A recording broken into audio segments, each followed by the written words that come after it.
Close your eyes now, and let yourself drift down through cool, welcoming water to a place of perfect peace. The ocean covers more than 70% of our planet's surface, a vast blanket of blue that has cradled life for billions of years. Imagine yourself floating just beneath the surface, where sunlight filters through in soft, dancing columns of gold and turquoise. As you descend deeper, you notice how the water changes around you, becoming quieter, more still.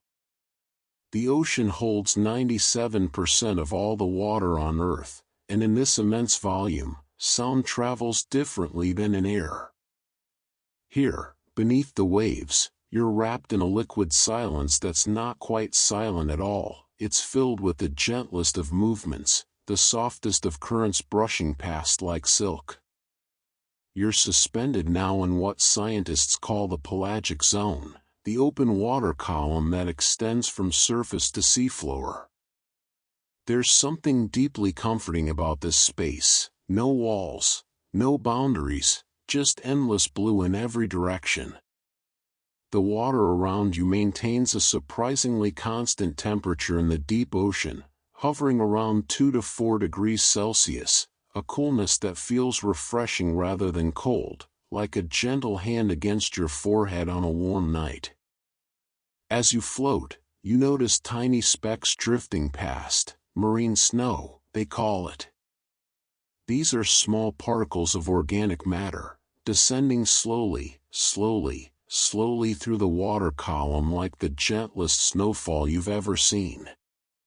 This marine snow takes weeks, sometimes months, to drift from the surface down to the ocean floor thousands of meters below. There's no rush here. Everything moves at the pace of dreams. The ocean breathes with you now. Each breath you take, remember, the ocean produces more than half of the world's oxygen, generated by tiny phytoplankton floating near the surface, microscopic plants performing their quiet photosynthesis in the sunlit shallows above.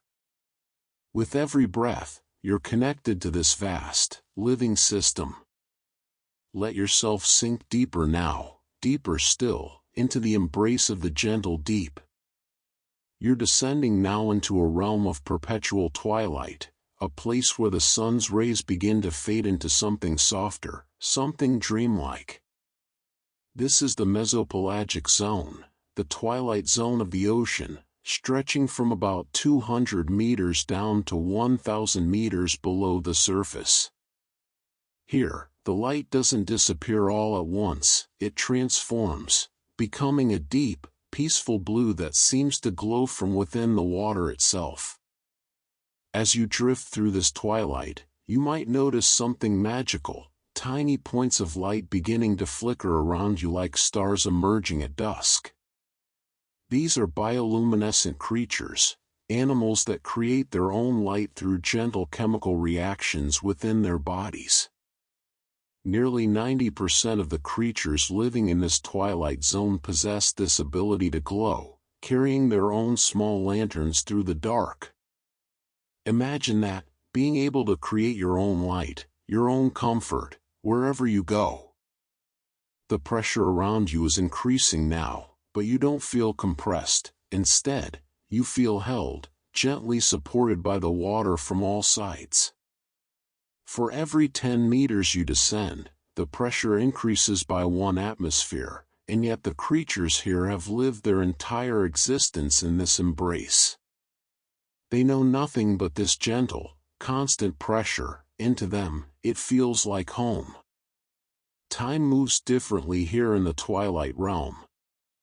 A jellyfish drifts past you, its bell pulsing with the slow rhythm of deep meditation.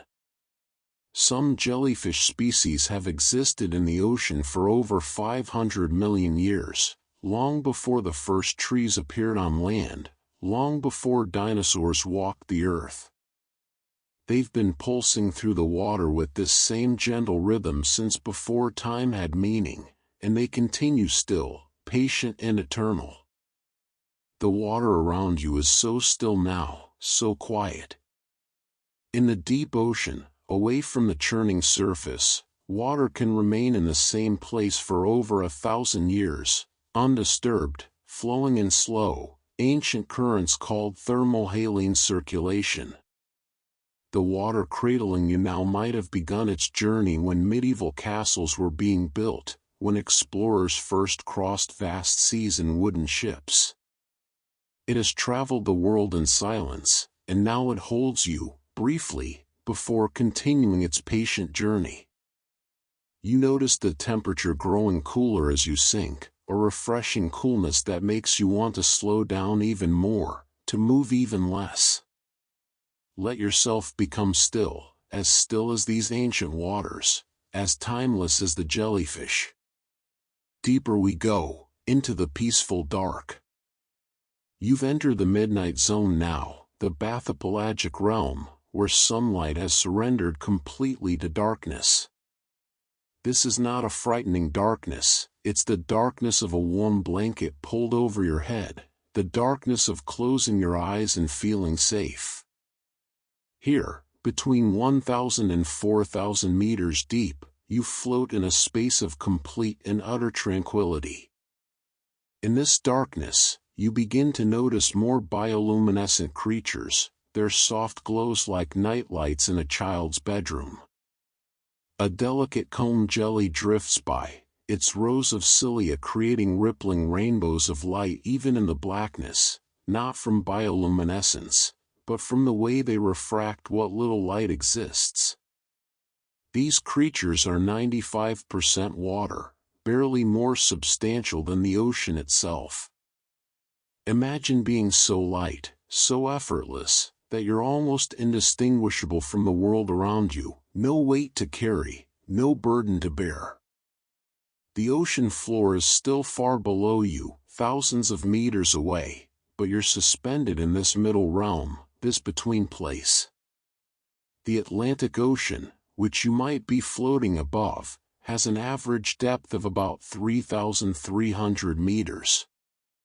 That's roughly 10,000 feet of water, and you're cradled somewhere in the middle of it all, held perfectly in balance between surface and seafloor.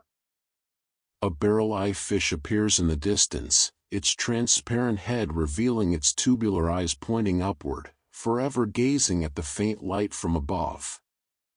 These remarkable creatures spend their entire lives looking up with patient hope, waiting for the silhouette of prey to pass overhead. There's something meditative about their existence, this endless, watchful waiting in the dark, never rushed, never anxious, simply waiting. The water moves around you in the slowest of currents, and you realize something profound. The ocean contains about 321 million cubic miles of water. That's so much water that if you could remove all of it, the empty basin would be so vast that you could fit every mountain, every valley, every feature of all the continents inside it and still have room to spare. You are held within something almost incomprehensibly immense, and yet you feel perfectly safe, perfectly small in the best possible way. In this midnight realm, there is no day or night, no sunrise or sunset, only the eternal now. Some fish here have lost their eyes entirely over millions of years of evolution, having no need for them in the perpetual darkness. They navigate by feel, by pressure, by the gentle vibrations of water against their skin. They've learned to exist without sight, to trust in the darkness completely. Let yourself trust it too, this gentle, infinite dark, where nothing is required of you, where you can simply be. Sinking slower now, slower still. You're descending into the abyssal zone now, for 1,000 meters and beyond, approaching the vast, flat plains of the deep ocean floor. The pressure here is immense, about 400 times the pressure at the surface, and yet it doesn't crush, it only cradles. The creatures here have never known anything else. To them, this pressure is as natural as breathing, as gentle as the air on your skin when you stand on a quiet hillside. The ocean floor beneath you is coming into view now, not with your eyes, but with your sense of presence. These abyssal plains cover more area of the Earth's surface than all the continents combined. Imagine that, the flattest, most peaceful places on Earth, spreading out in all directions, smoother than any prairie, quieter than any desert. In some places, these plains are so flat that they vary by less than a meter in elevation over distances of many kilometers. It's the Earth breathing slowly, barely rising and falling, like your chest when you sleep. The sediment here accumulates so slowly, so patiently. On the abyssal plain, sediment settles at a rate of about 1 centimeter every 1,000 years. A single grain of sand takes hours, sometimes days, to complete its final journey from the water column to rest upon the seafloor. There is no hurry here. There has never been hurry here. Time has a different meaning in a place where a millennium passes and barely anything changes at all. Strange and wonderful creatures move across this plain in the darkness, sea cucumbers, their bodies soft and yielding, crawling across the sediment like living pillows. They spend their days slowly filtering through the mud, extracting tiny particles of nutrition, moving at a pace so gentle you could watch them for an hour and barely notice they've traveled. Some sea cucumbers have been observed moving less than 5 meters in an entire day. 5 meters. In 24 hours. This is the pace of perfect peace. As you settle closer to the bottom, you notice the temperature here, a constant 2 degrees Celsius, year-round, unchanging. While the surface far above experiences seasons, storms, and sun, down here it is always the same. Always this cool. Always this still. Always this quiet. The deep ocean acts as a massive reservoir of cold water, and this consistency has existed for millions upon millions of years. A tripod fish stands on the seafloor below you, balanced on 3 elongated fin raised like a delicate sculpture. It faces into the gentle current, waiting for food particles to drift into its mouth, so still it could be a statue. These fish can remain motionless for hours, days even, conserved in their energy, content in their stillness. They've discovered what you're learning now, that sometimes the most profound state is simply to be still, to wait, to rest. The seafloor welcomes you now, solid and soft at once, the oldest, quietest bed you've ever known. Let yourself settle, settle, settle. You've come to rest now on the abyssal plain, settling gently into the softest sediment imaginable. This mud beneath you is made of tiny shells, microscopic skeletons of plankton that lived and died near the surface, their remains drifting down through the water column over months and years. Each particle is a memory of sunlight, of life lived in the bright waters above, now resting peacefully in the eternal dark below. You're lying on a bed made of time itself, made of countless tiny lives that have found their final, gentle resting place. In the sediment around you, invisible to the eye, billions upon billions of microorganisms live out their quiet existence. Scientists estimate that the ocean floor contains more microbes than there are stars in the observable universe. Each one, smaller than you could ever see, breathing slowly, eating slowly, dividing slowly in the cold darkness. They form a living carpet beneath you, and yet they ask nothing, need nothing but the slow passage of time and the gentle chemistry of the deep. As you lie here in perfect stillness, you might sense a faint vibration through the water, the distant call of a whale, traveling through the ocean from hundreds, perhaps thousands of kilometers away. Sound moves beautifully through water, traveling about 4 times faster than it does through air, and in the deep ocean, where temperature and pressure create special conditions, some sounds can travel across entire ocean basins. A whale singing off the coast of one continent can be heard by another whale on the opposite side of the ocean. You are connected, even here in the silence, to voices calling across the vastness. The darkness around you is complete, and yet, there. Did you see it? A tiny flash of blue-green light, then another. These are the signals of animals communicating in their own language of light. Some species of ostracods, tiny crustaceans no bigger than a grain of rice, release bioluminescent chemicals into the water to attract mates, creating small fireworks displays in the midnight realm.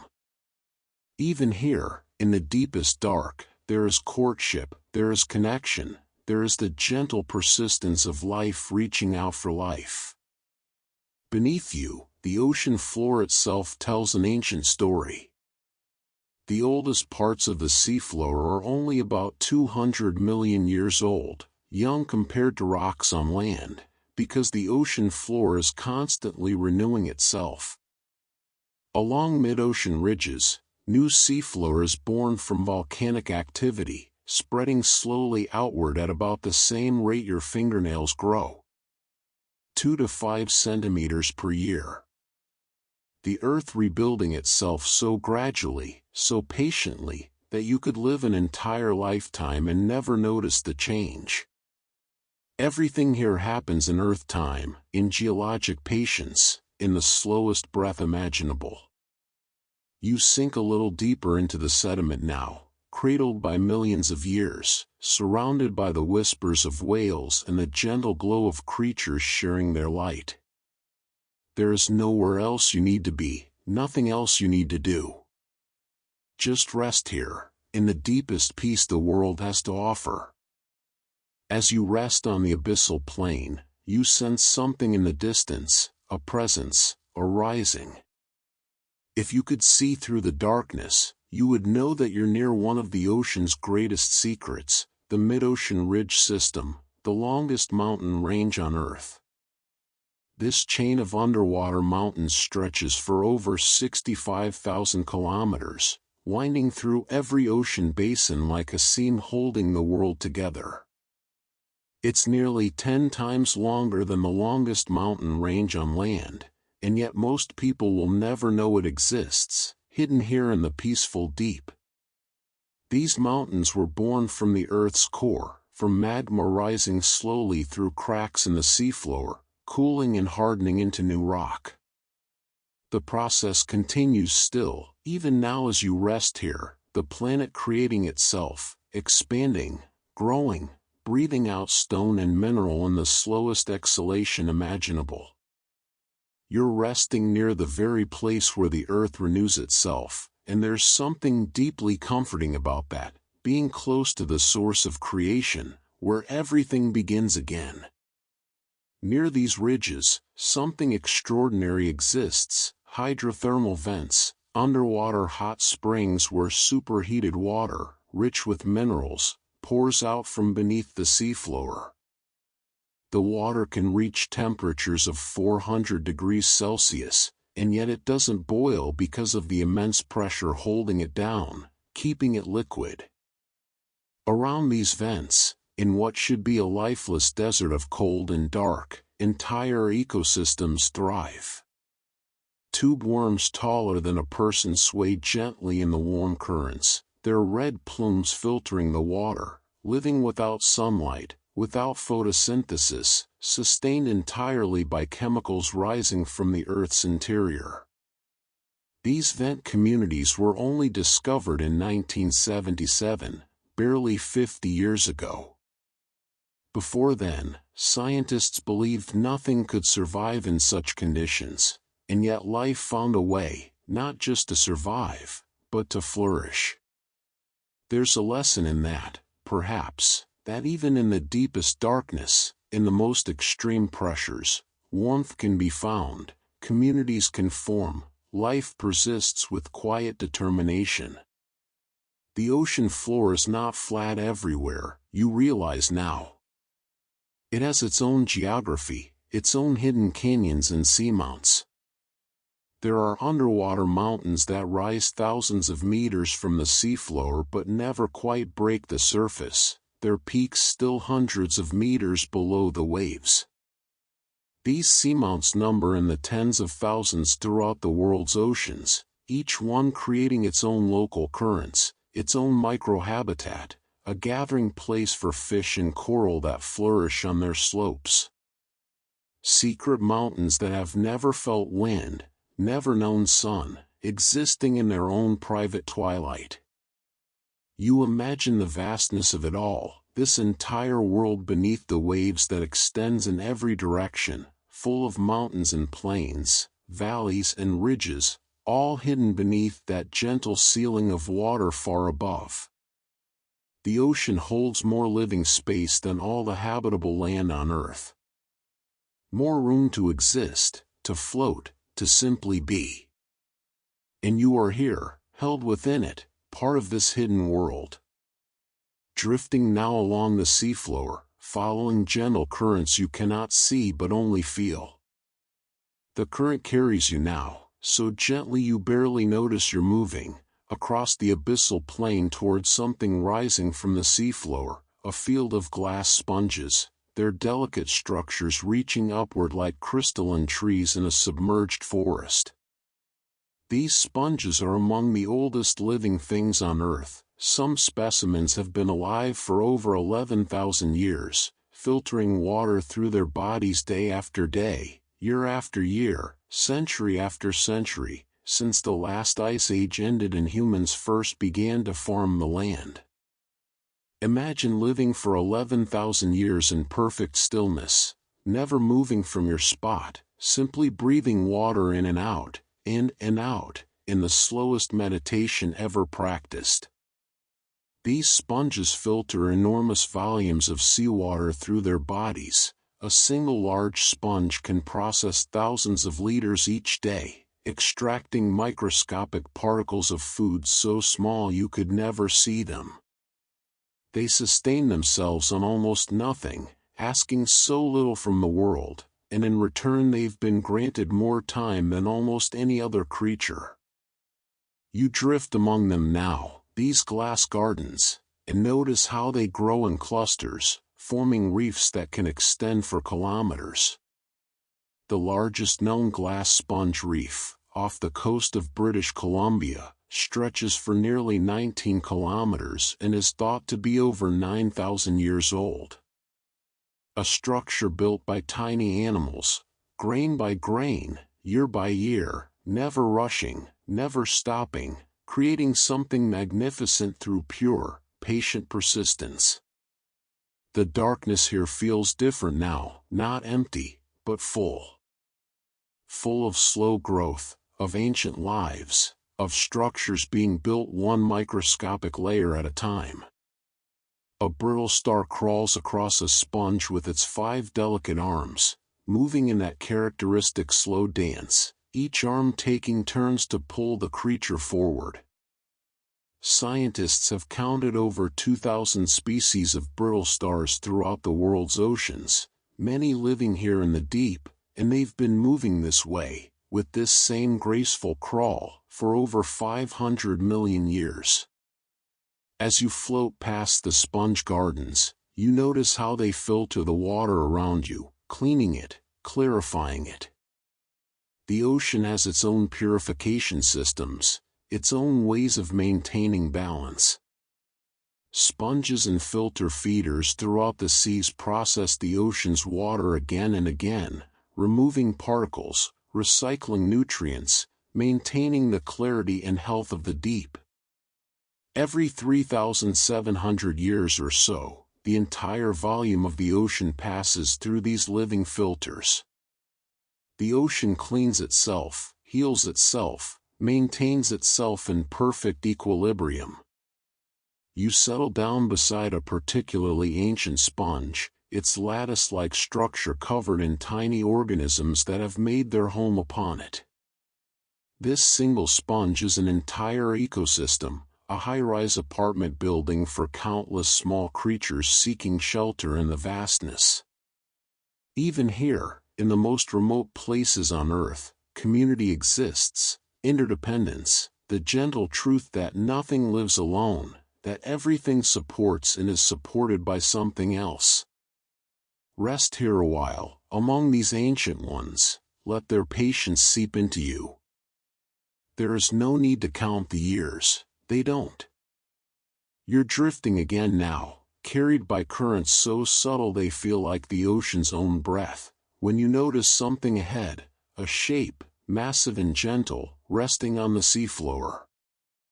It's a whale, come to rest after a long life spent swimming through the sunlit waters above. This is what scientists call a whale fall, and it's one of the ocean's most generous gifts to the deep. When a whale dies and sinks to the ocean floor, it brings with it decades of stored energy from the surface world, a feast that can sustain deep-sea communities for 50 years or more. Already, sleeper sharks have arrived, moving in that dreamlike slow motion they're known for, taking gentle bites from the whale's body. These sharks are among the slowest moving fish in the ocean, cruising at less than 1 kilometer per hour, never hurrying, barely seeming to swim at all, just gliding through the water like thoughts drifting through a sleeping mind. The Greenland shark, one species of sleeper shark, may be the longest-lived vertebrate on Earth. Scientists have found individuals estimated to be over 400 years old, perhaps even 500. These sharks were alive when Shakespeare was writing his plays, when the first settlers arrived in the New World.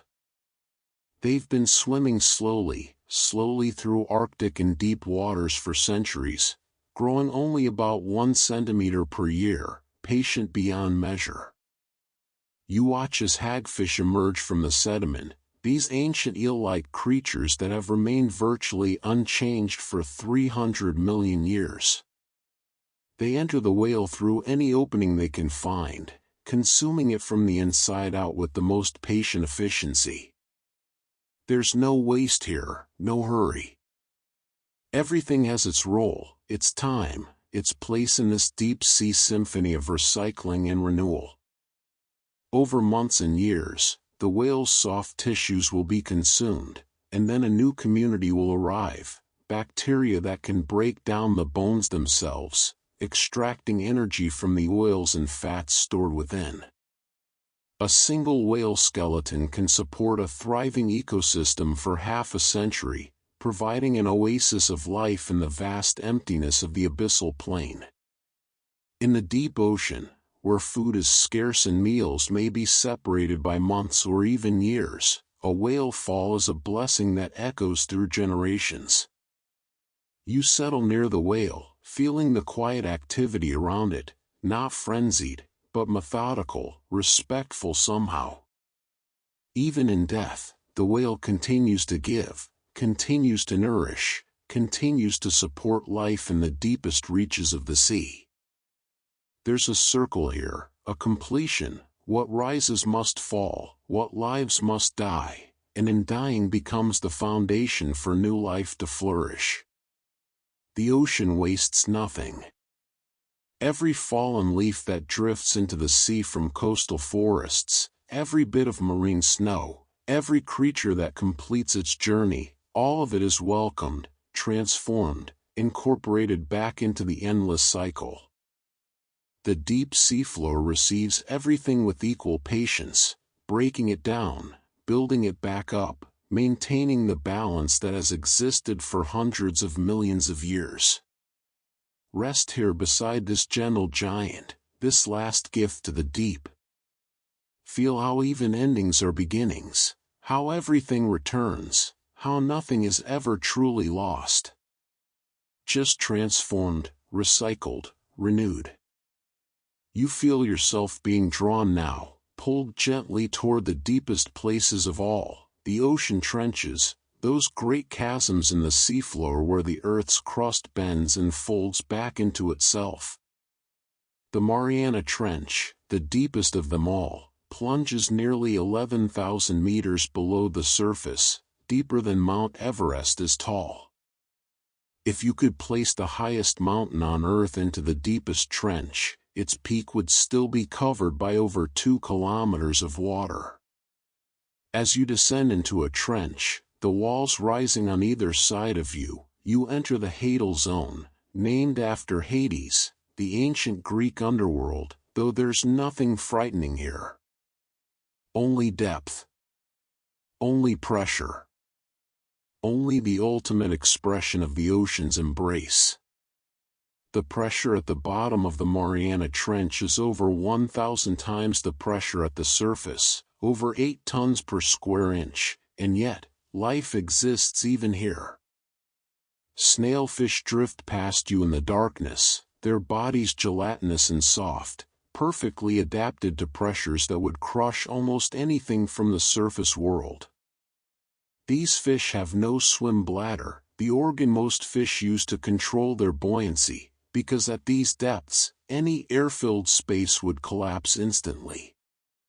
Instead, they're made mostly of water and soft tissue, yielding to the pressure, becoming one with it. They've learned the secret of not resisting, of allowing themselves to be exactly what this environment asks them to be. Single-celled organisms called xenophyophores carpet the trench floor, some growing as large as 10 centimeters across, giants among single cells. They've been here in the trenches for over 500 million years, these simple creatures living in the most extreme environment on Earth, proving that complexity isn't necessary for survival, that sometimes the simplest form of life is also the most enduring.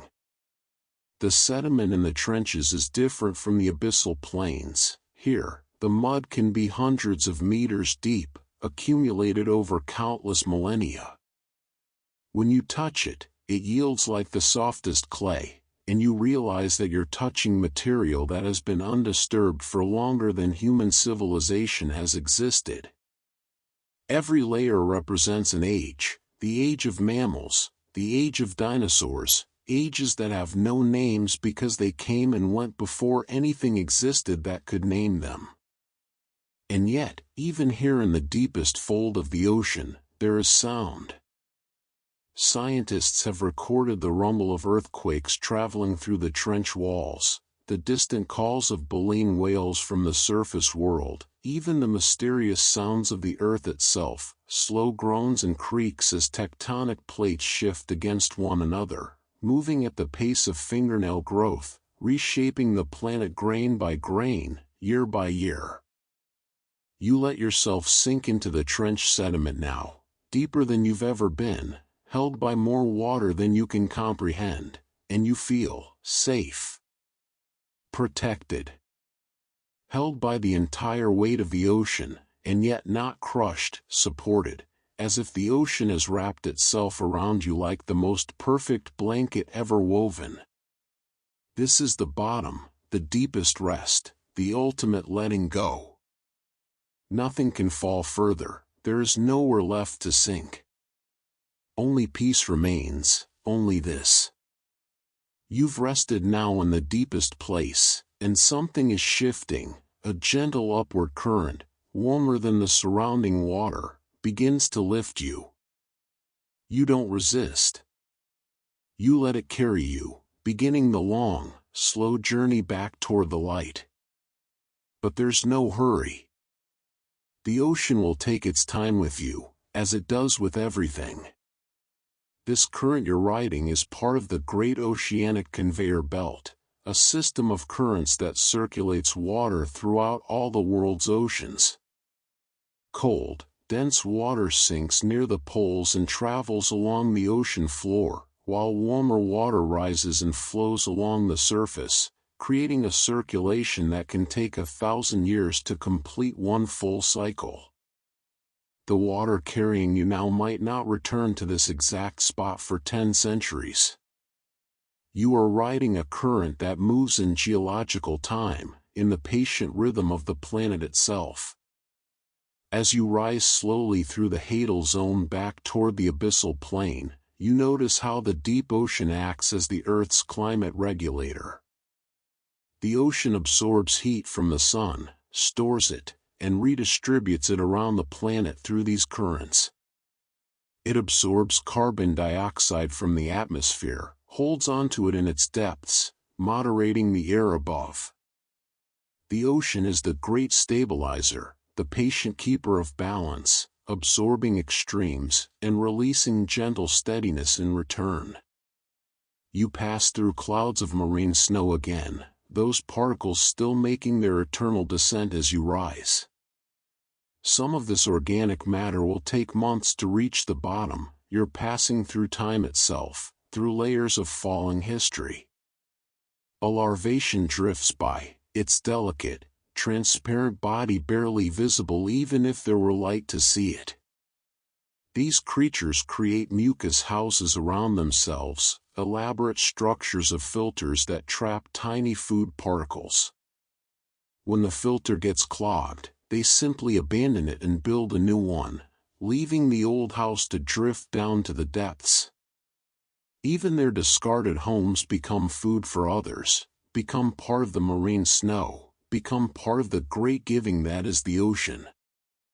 The pressure eases around you as you rise, so gradually you barely notice. Your ascent is measured not in minutes but in hours, not in meters but in the slow turning of ocean layers. You're rising through water that might be centuries old, water that has traveled from the Arctic to the Antarctic and back again, water that has been ice and vapor and rain and sea, cycling endlessly through all the phases of its existence. A giant isopod crawls along a rock outcropping as you pass, a creature that looks like an enormous pill bug, as long as your forearm, ancient in design, moving with the same unhurried patience as everything else down here.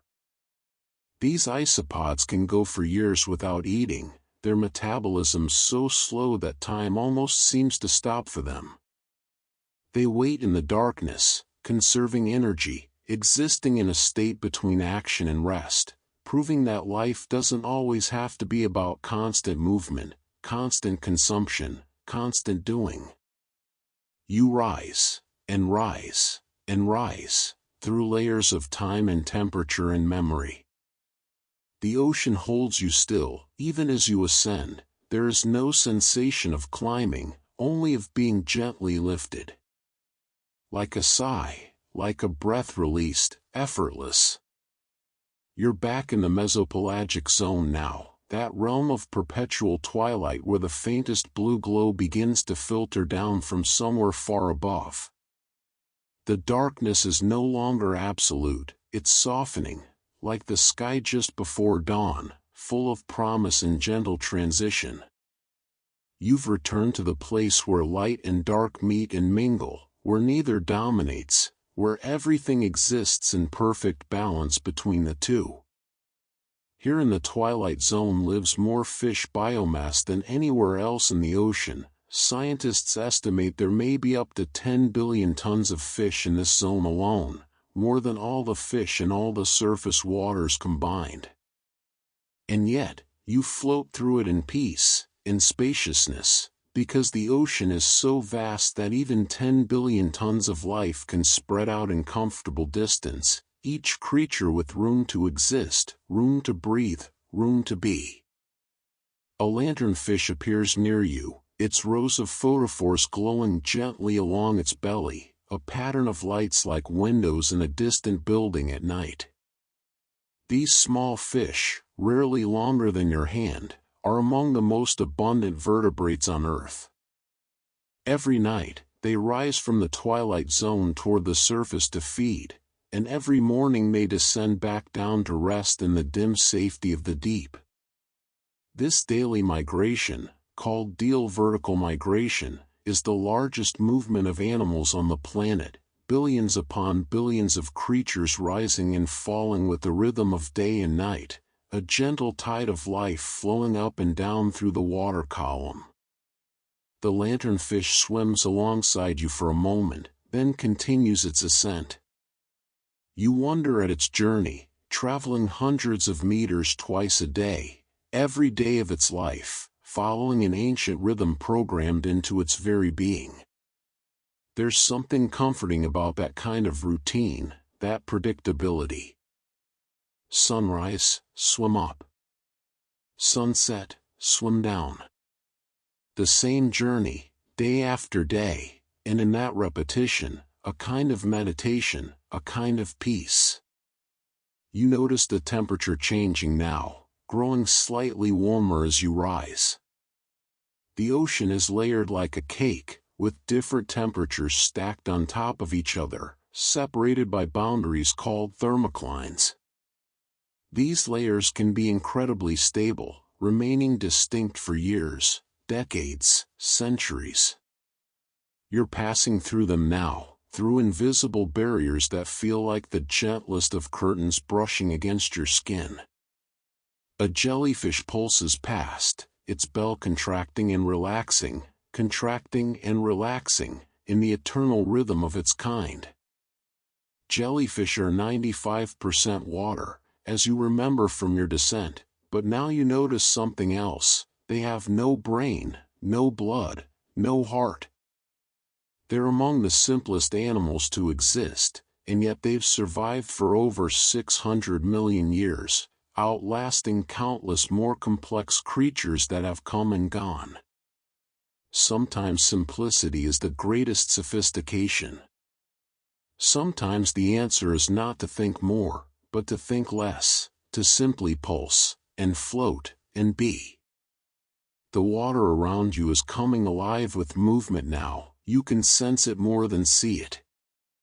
Squid jet past in bursts of speed, then stop, hovering in place. A salp chain drifts by, dozens of small, barrel-shaped creatures linked together, filtering water as they move in their slow, coordinated dance. Everything here is going about its business with calm purpose, no panic, no rush, just the steady continuation of life as it has been lived for millions of years. You continue rising, through curtains of temperature, through clouds of plankton, through the patient twilight. The light above grows stronger, but only barely, only by degrees. You're being carried now by something stronger than the gentle drift you've known in the depths, an ocean current, one of the great rivers that flow through the sea. These currents move like liquid highways, carrying water, and you with it, across vast distances. The Gulf Stream alone transports more than 100 times the flow of all the rivers on Earth combined, moving warm water from the tropics toward the poles in a gentle, constant stream that has flowed for thousands of years. As you drift within this current, you feel its edges, warmer water in the center, cooler water at the boundaries, all flowing together yet remaining distinct. Fish know these boundaries, these edges between different water masses. Tuna and sharks patrol them, knowing that where different currents meet, nutrients concentrate, plankton gathers, and food becomes abundant. But you're not hunting. You're simply riding, feeling the gentle push of moving water, being carried without effort to wherever the current decides to take you. The ocean holds memory in its currents. Water that sank in the North Atlantic centuries ago is only now rising in the Pacific, having traveled the entire globe in the deep, slow circulation of the thermal-haline current.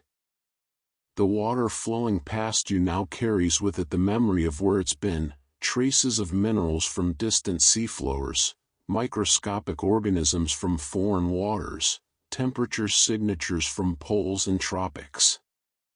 The ocean is constantly mixing, constantly sharing, constantly redistributing everything it contains.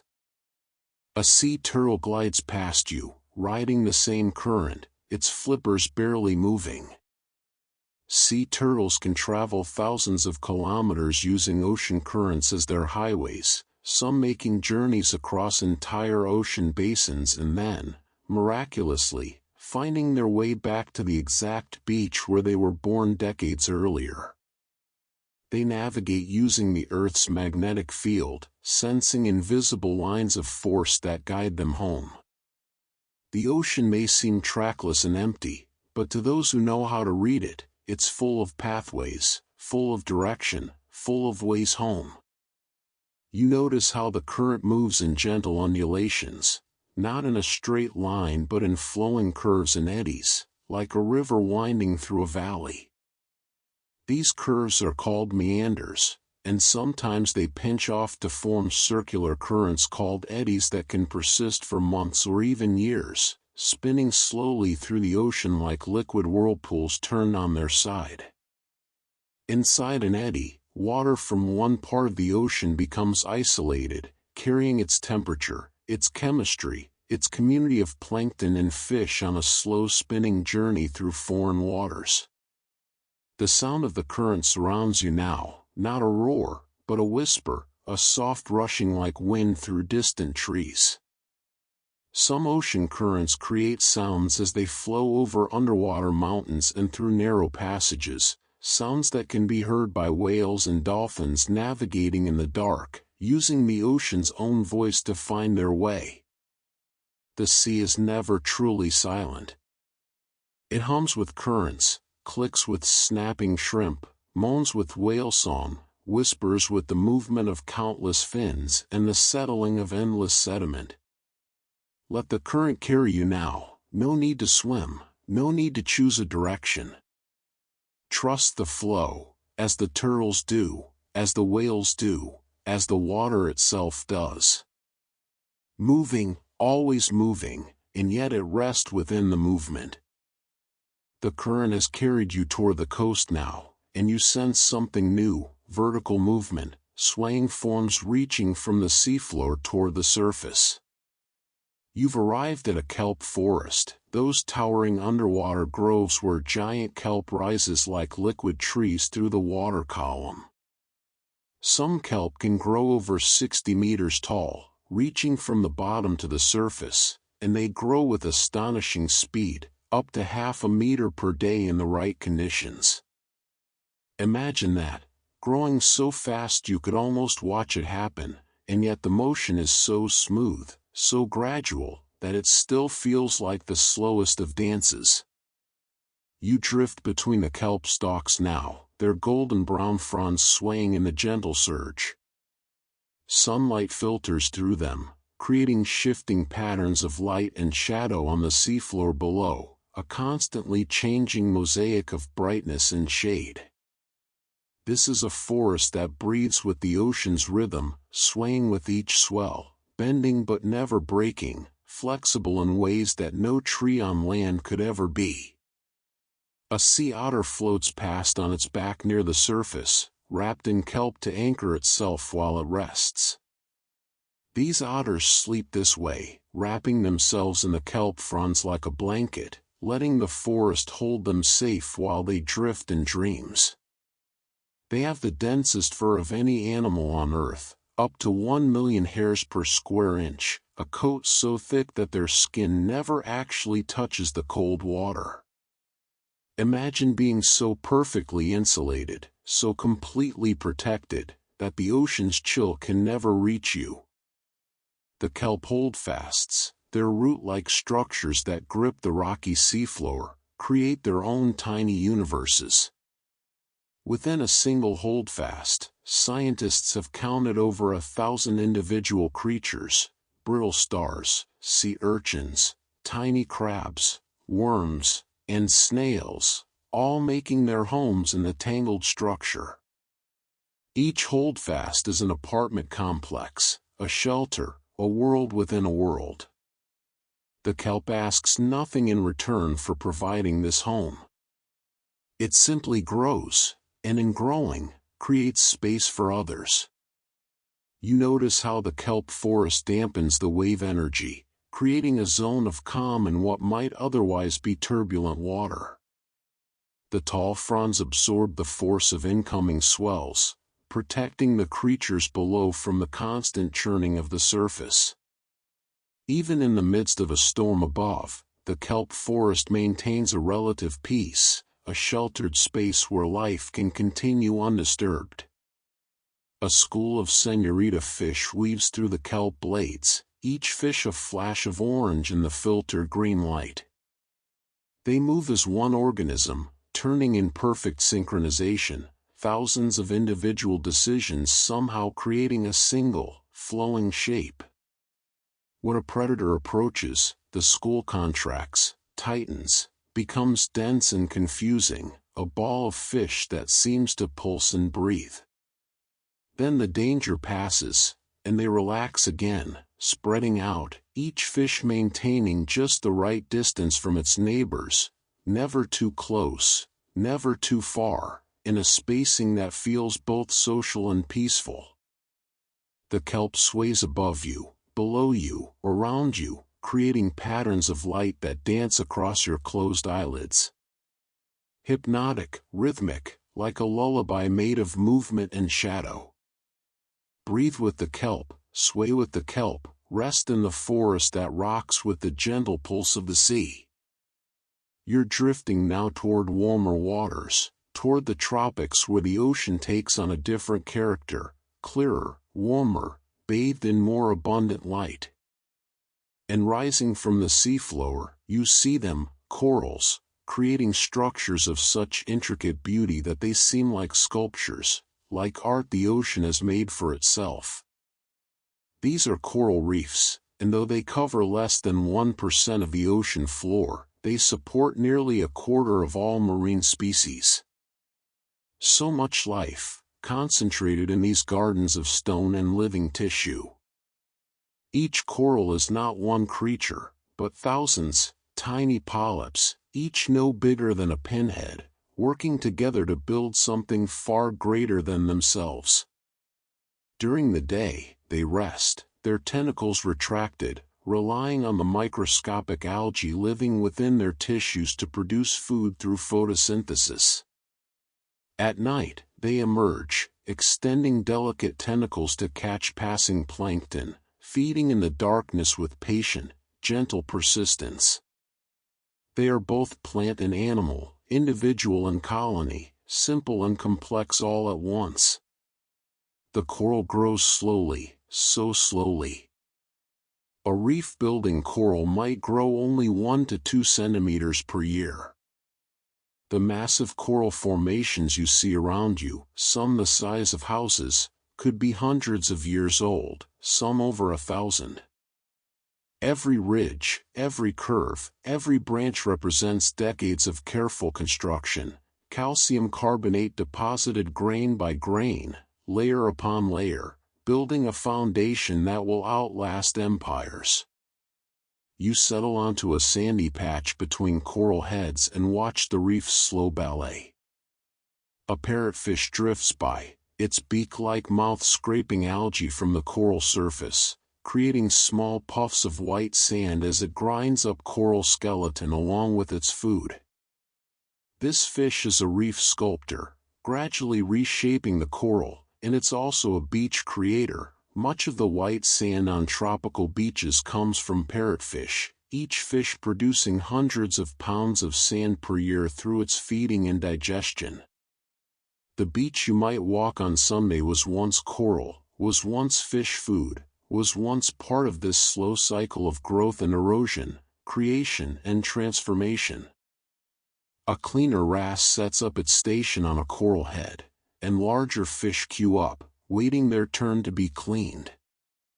They hover patiently while the tiny wrasse picks parasites and dead skin from their scales, even entering their mouths and gills to clean the most sensitive areas. This is trust made visible, predators allowing themselves to be vulnerable, prey fish entering the mouths of those who could swallow them whole. On the reef, these moments of cooperation exist, these pauses in the struggle for survival, these gentle agreements that benefit everyone involved. The water here is so clear you can see for 30 meters or more, and in that clarity, you notice the light, how it penetrates deep, how it illuminates everything in shades of blue and green. But red light doesn't reach this deep. Red wavelengths are absorbed by water within the first few meters, which is why everything here appears in cooler tones. Blood looks green down here. Red fish appear gray. The ocean filters the light, choosing which colors to keep and which to let fade away, painting its world in its preferred palette. A sea fan sways gently in the current, its branches spread like fingers, filtering the water for microscopic food. Some sea fans can live for over a century, standing in the same spot, facing into the prevailing current, catching whatever the ocean brings them. They don't chase their food. They simply wait, trust, and receive what comes. Rest here among the corals, these ancient architects, these patient builders of beauty. Feel how they grow without hurrying, how they create without forcing. How they simply are, and in being, become magnificent. You drift now into the shallower waters of a lagoon, protected from the open ocean by a barrier reef. Here, the water is warmer still, almost bath-like, and the sunlight penetrates all the way to the sandy bottom, creating patterns of rippling light that shift and dance with each gentle wave.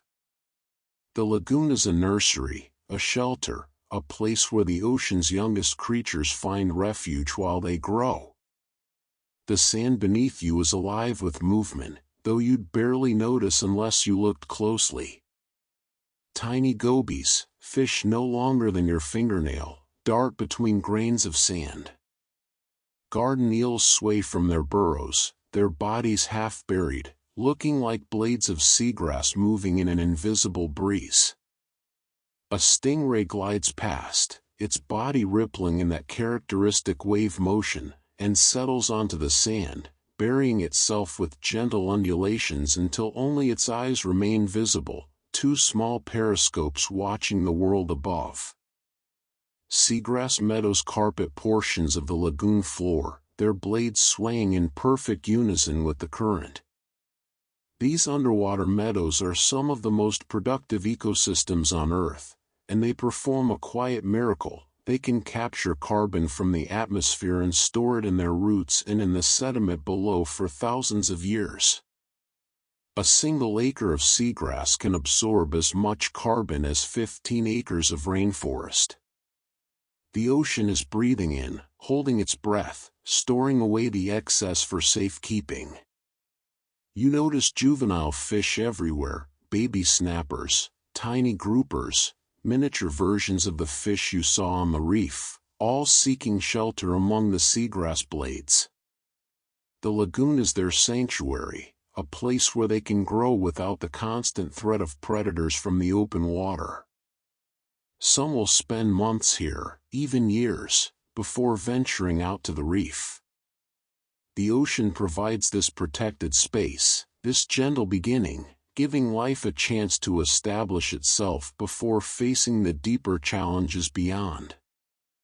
A moon jellyfish pulses through the shallow water, its translucent body revealing 4 horseshoe-shaped gonads visible through its bell. It moves with such minimal effort, such elegant simplicity, contracting its bell just enough to push water out behind it, then relaxing, allowing the water to flow back in, then contracting again. Pulse, relax, pulse, relax. It's a rhythm so basic, so fundamental, that it seems almost like a heartbeat, like the ocean itself breathing through this delicate creature. The tides are changing now, you can feel it in the gentle shift of the current, the subtle rise in water level. The moon and sun are pulling at the ocean, creating bulges in the water that we call tides, and the ocean responds willingly, flowing in and out twice each day in most places, following the celestial choreography that has existed since the moon first formed. The tides have been keeping this rhythm for over 4 billion years, and they'll continue long after everything else has changed. In the shallows near the shore, you notice how the waves organize themselves into sets, several larger waves, then several smaller ones, in a pattern that surfers and sailors know well. These sets are created by distant storms, thousands of kilometers away, their energy traveling across the ocean as swells that finally break here, on this peaceful shore. Even in the calmest lagoon, you're connected to distant tempests, to forces at work far beyond the horizon. Float here in the shallows, where the water is warm and the light is bright. Where everything is visible, safe, gentle. The lagoon holds you like cupped hands, protecting you, warming you. At the edge of the lagoon, where ocean meets land, you find yourself among the mangrove trees, those remarkable plants that have learned to live with their roots in salt water, their branches in the air, existing in the borderland between two worlds. Their roots arch down into the water like cathedral arches, creating a maze of safe passages where young fish dart and hide, where crabs climb slowly up and down, where the boundary between sea and shore becomes beautifully blurred. The mangroves drop their seeds directly into the water below, already sprouted, ready to grow. These propagules float on the current, sometimes for months, traveling to distant shores before their roots finally find mud to grip. Some mangrove seeds can survive floating in salt water for over a year, patient travelers waiting for the right place to call home. When they finally settle and take root, they begin their slow work of building new land, trapping sediment with their roots, expanding the coastline grain by grain, creating new habitat with every passing year. You drift among the submerged roots, and notice how they're covered in life, barnacles and oysters, tunicates and sponges, all making their homes on the stable surface the mangrove provides. Small fish seek shelter in the shadowy spaces between roots, finding protection from predators in the tangled complexity. The mangroves give and give, oxygen to the air, nursery space to the fish, sediment stability to the shore, storm protection to the land beyond. They ask only for muddy ground and brackish water in return.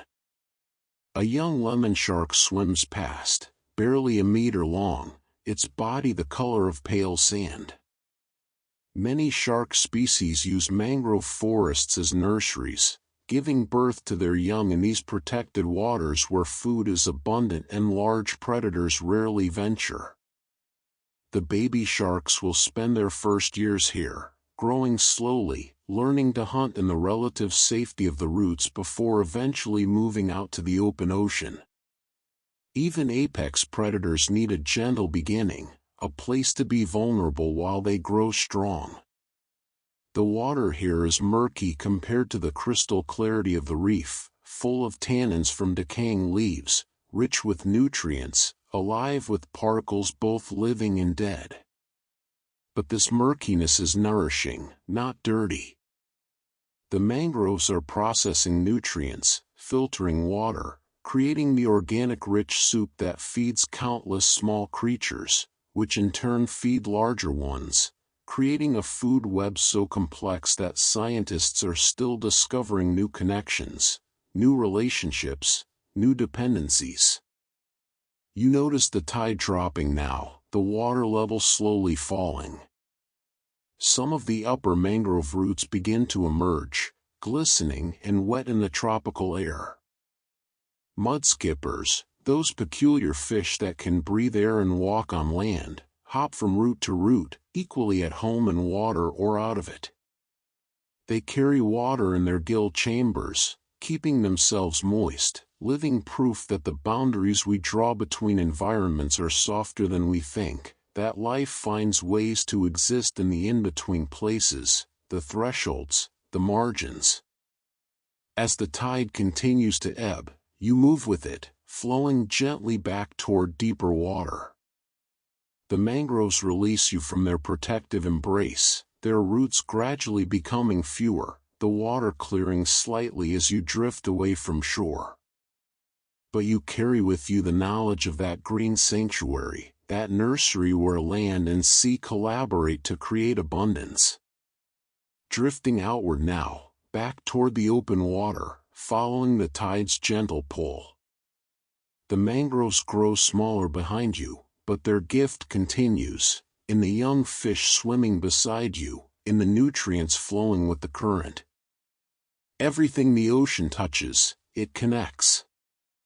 You're in the open ocean now, far from any shore, surrounded by blue in every direction, blue above, blue below, blue extending to the limits of vision and beyond. This is the pelagic realm, the vast open water that covers most of our planet, and there's something both infinite and intimate about it. You're suspended in liquid space, held perfectly in 3 dimensions, free to move in any direction, or to move in no direction at all. The water here is the deepest blue you've ever seen, a blue that seems to glow from within. This is because the water is so clear, so free of particles, that light can penetrate deep before being scattered back to your eyes. The clearest ocean water, found in the middle of major ocean gyres far from land, is nearly as transparent as distilled water. You can see for over 70 meters in any direction, a cathedral of blue light, a sanctuary of clarity. Small fish appear around you, traveling in a loose school. These are juvenile tuna, swimming steadily, ceaselessly, because unlike most fish they cannot pump water over their gills while stationary, they must keep moving to breathe. But their swimming is effortless, hydrodynamic perfection, bodies designed by millions of years of evolution to slip through water with minimal resistance. They demonstrate that constant movement need not be struggle, it can be grace, can be meditation, can be a kind of restful flow. A Portuguese man-o-war drifts on the surface above you, its translucent blue float catching the wind, its long tentacles trailing deep into the water like delicate threads. Despite its jellyfish-like appearance, it's actually a colony of specialized organisms called zooids, each performing a different function, some for floating, some for catching prey, some for digestion, some for reproduction. They cannot survive separately, they exist only as a collective, a reminder that identity itself can be communal, that individual is sometimes a matter of perspective. You notice how empty the open ocean seems compared to the reef or the kelp forest, and yet you know it's not empty at all. The life here is simply more dispersed, more patient in its searching. A mola mola, the ocean sunfish, appears in the distance, its massive disc-shaped body moving with slow, awkward grace. This fish can weigh over 2,000 pounds, and yet it feeds primarily on jellyfish, consuming hundreds of them each day to sustain its enormous body. It rises to the surface regularly to bask in the sun, lying on its side, allowing seabirds to pick parasites from its skin. Even in the open ocean, these partnerships exist, these moments of cooperation between species. The open ocean is a desert and a garden at once. Nutrients here are scarce compared to coastal waters, spread thin across vast distances, and yet when conditions are right, when currents converge, when deep water rises bringing nutrients from below, the ocean blooms with phytoplankton, turning the water into a rich green soup that feeds everything above it in the food chain. These blooms can be seen from space, visible from satellites as vast swirls of green in the blue ocean, proof that even emptiness can suddenly become abundance. You float in the vastness now, and instead of feeling lost, you feel found, held by the same water that holds everything, part of the same ocean that connects every shore. There is no loneliness in the open ocean, only spaciousness, only room to breathe. Let the blue surround you, let it fill your vision, let it become everything. You sense a presence now, something large moving through the water nearby. A gray whale appears, traveling steadily, purposefully, on one of the longest migrations of any mammal on Earth.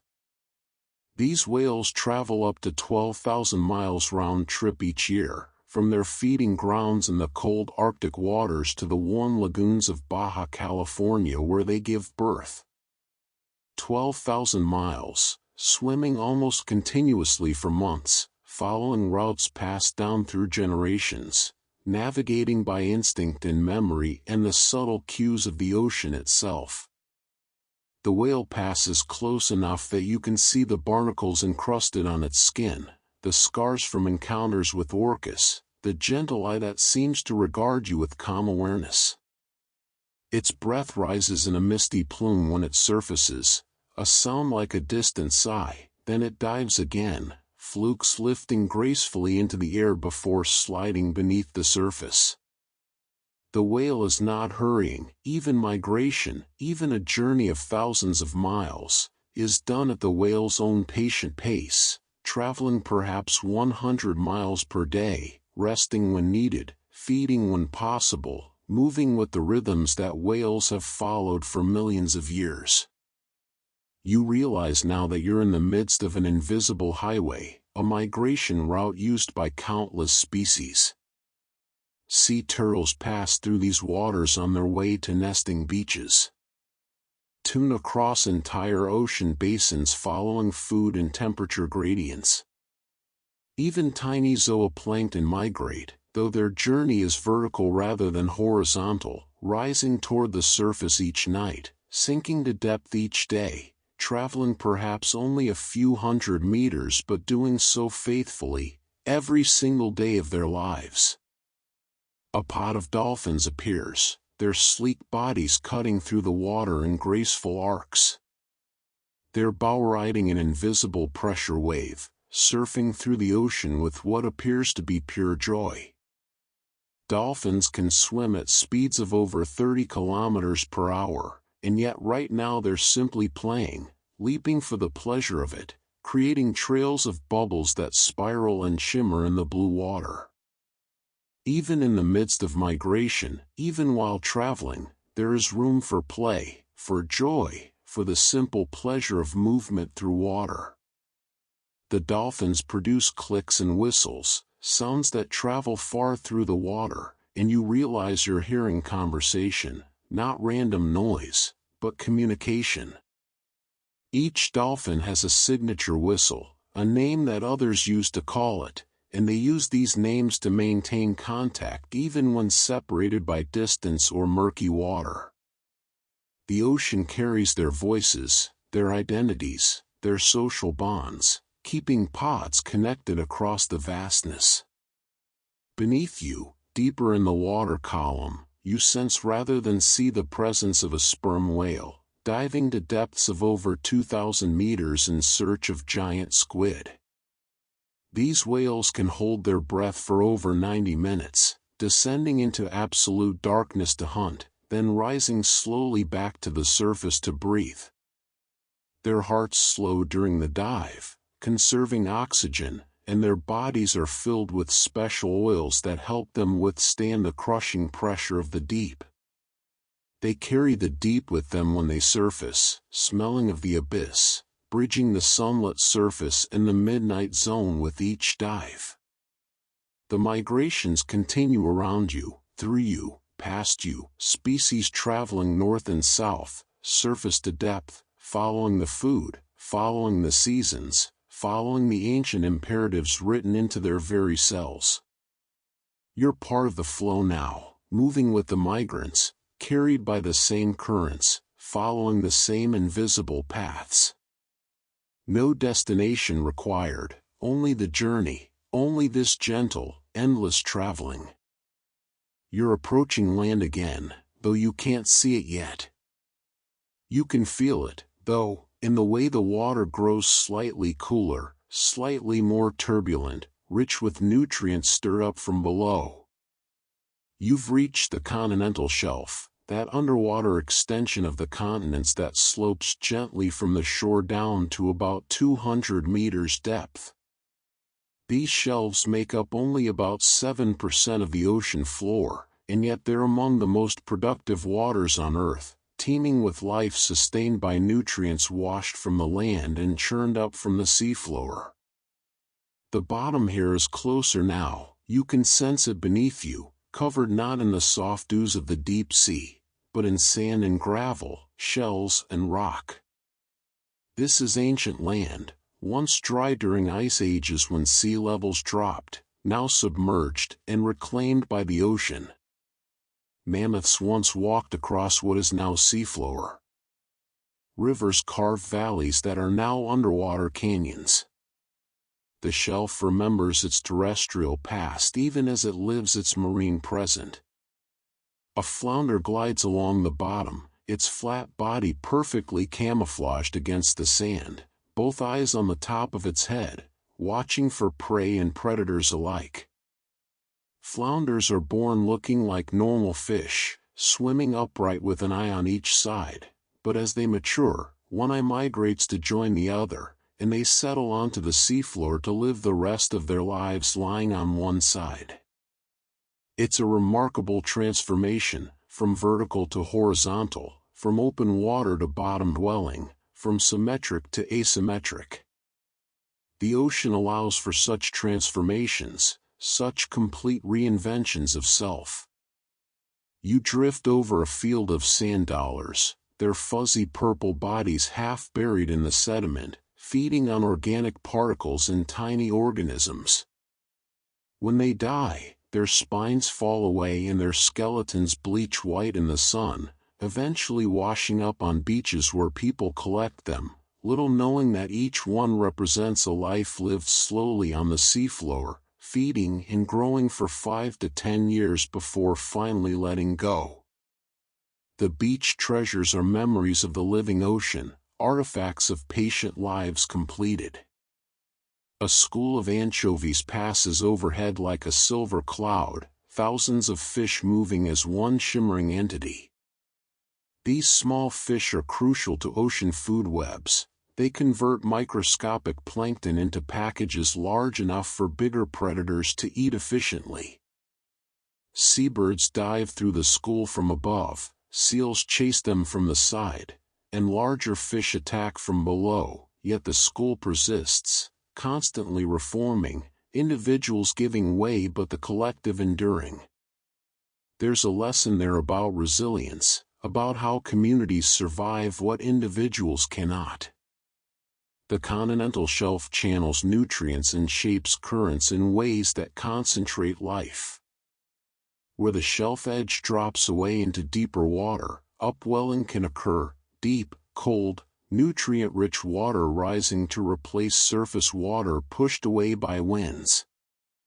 These upwelling zones are oases in the ocean, supporting vast populations of fish, seabirds, and marine mammals.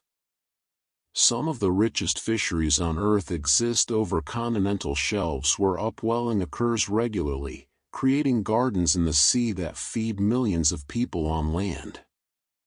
You notice how the light here is different from the open ocean, more green, more diffuse, scattered by the particles suspended in the water. The continental shelf waters are productive precisely because they're not perfectly clear, they're full of life, full of the microscopic plants and animals that form the base of the food web, full of the organic particles that feed filter feeders and bottom dwellers. Resting now on the edge of the shelf, where shallow meets deep, where land reaches out beneath the waves.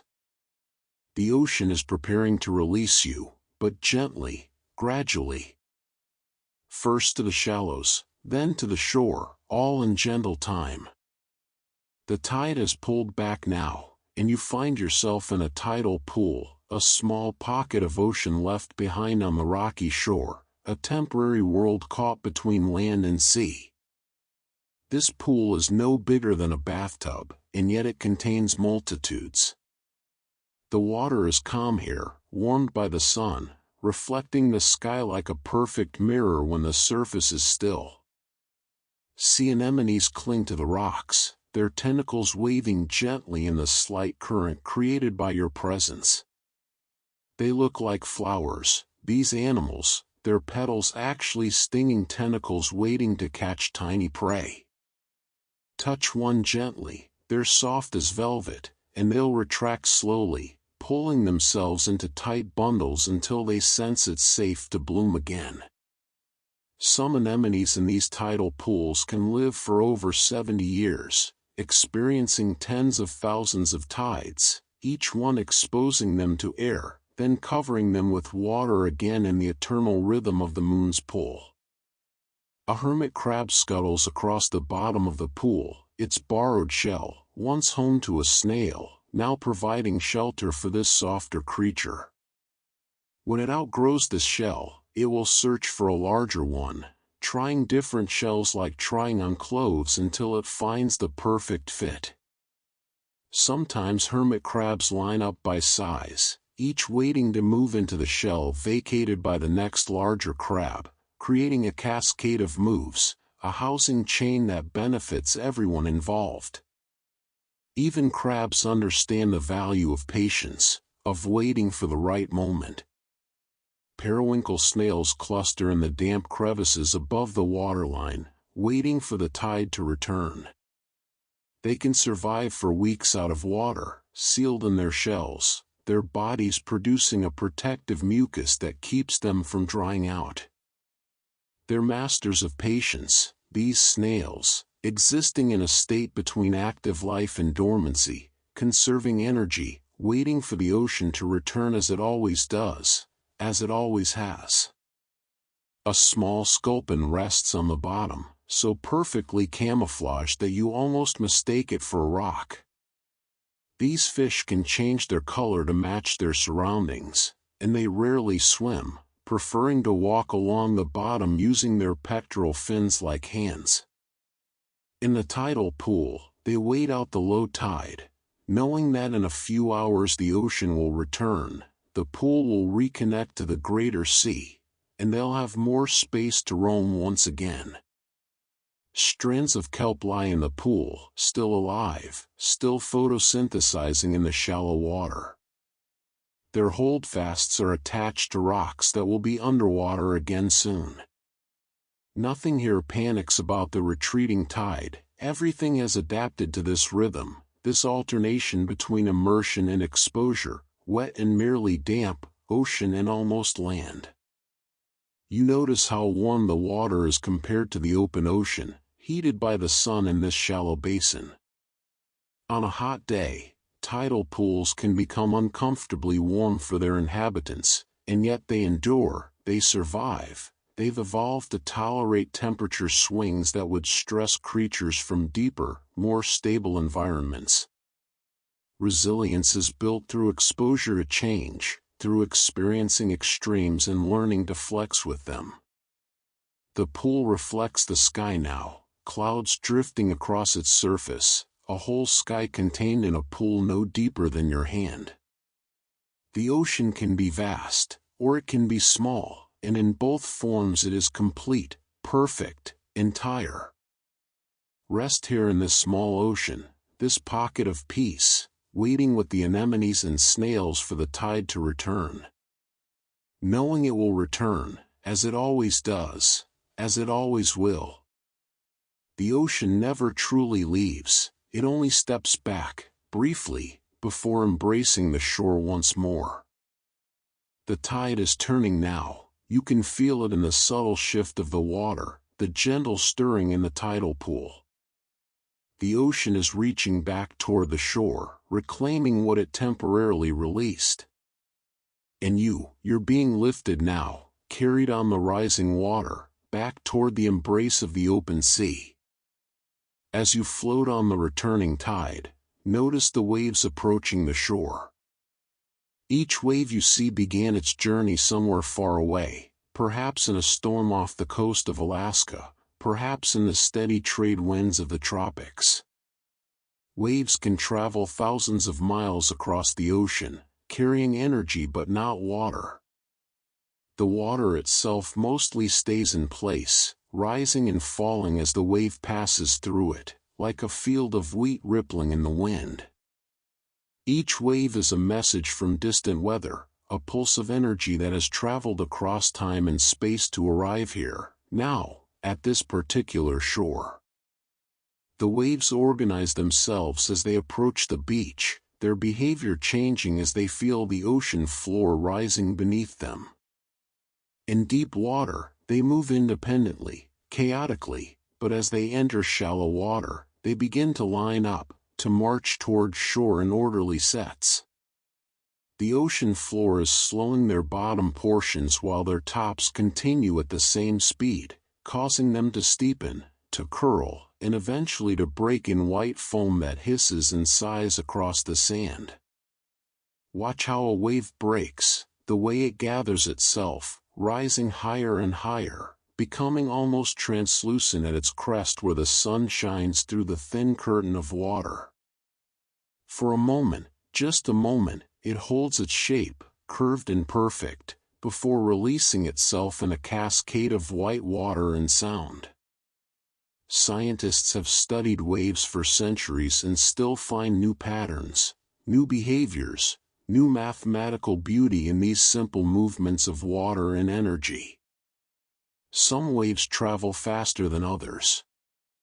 The longest period waves, those with the most time between crests, can move at over 60 kilometers per hour in deep water. Shorter, choppier waves move more slowly.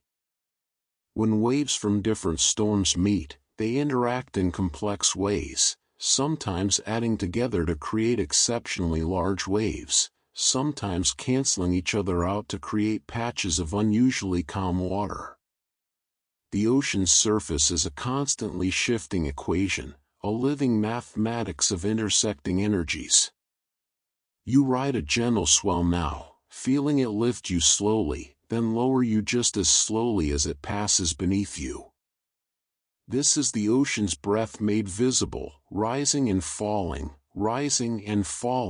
in the rhythm that has soothed sailors and swimmers since humans first ventured onto the water. Some people find their breathing naturally synchronizing with the waves, inhaling as the wave lifts them, exhaling as it lowers them back down. The ocean teaching the ancient art of breathing, of letting go, of rising and falling with what is rather than against it. A seal surfaces nearby, riding the same swell, its whiskered face curious and calm. Seals are expert wave riders, using the ocean's energy to travel efficiently along the coast, playing in the surf with obvious enjoyment. They've been doing this for millions of years. Their ancestors were land mammals that returned to the sea, gradually transforming over countless generations from terrestrial to marine, trading legs for flippers, fur for blubber, learning to hold their breath and dive deep. The ocean welcomed them back, shaped them, made them its own.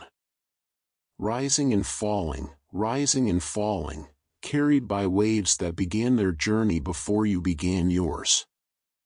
Let the waves rock you, let them set your rhythm, let them teach you their ancient pattern.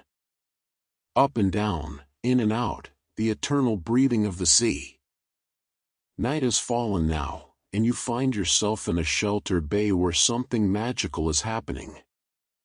As you move through the water, your motion creates light, soft blue-green sparkles that trail from your hands, your body, each movement leaving a glowing wake that fades slowly back to darkness. You've entered a bioluminescent bay, home to millions upon millions of tiny dinoflagellates that light up when disturbed. Each spark you see is a single-celled organism no bigger than a grain of sand, producing light through a chemical reaction within its body.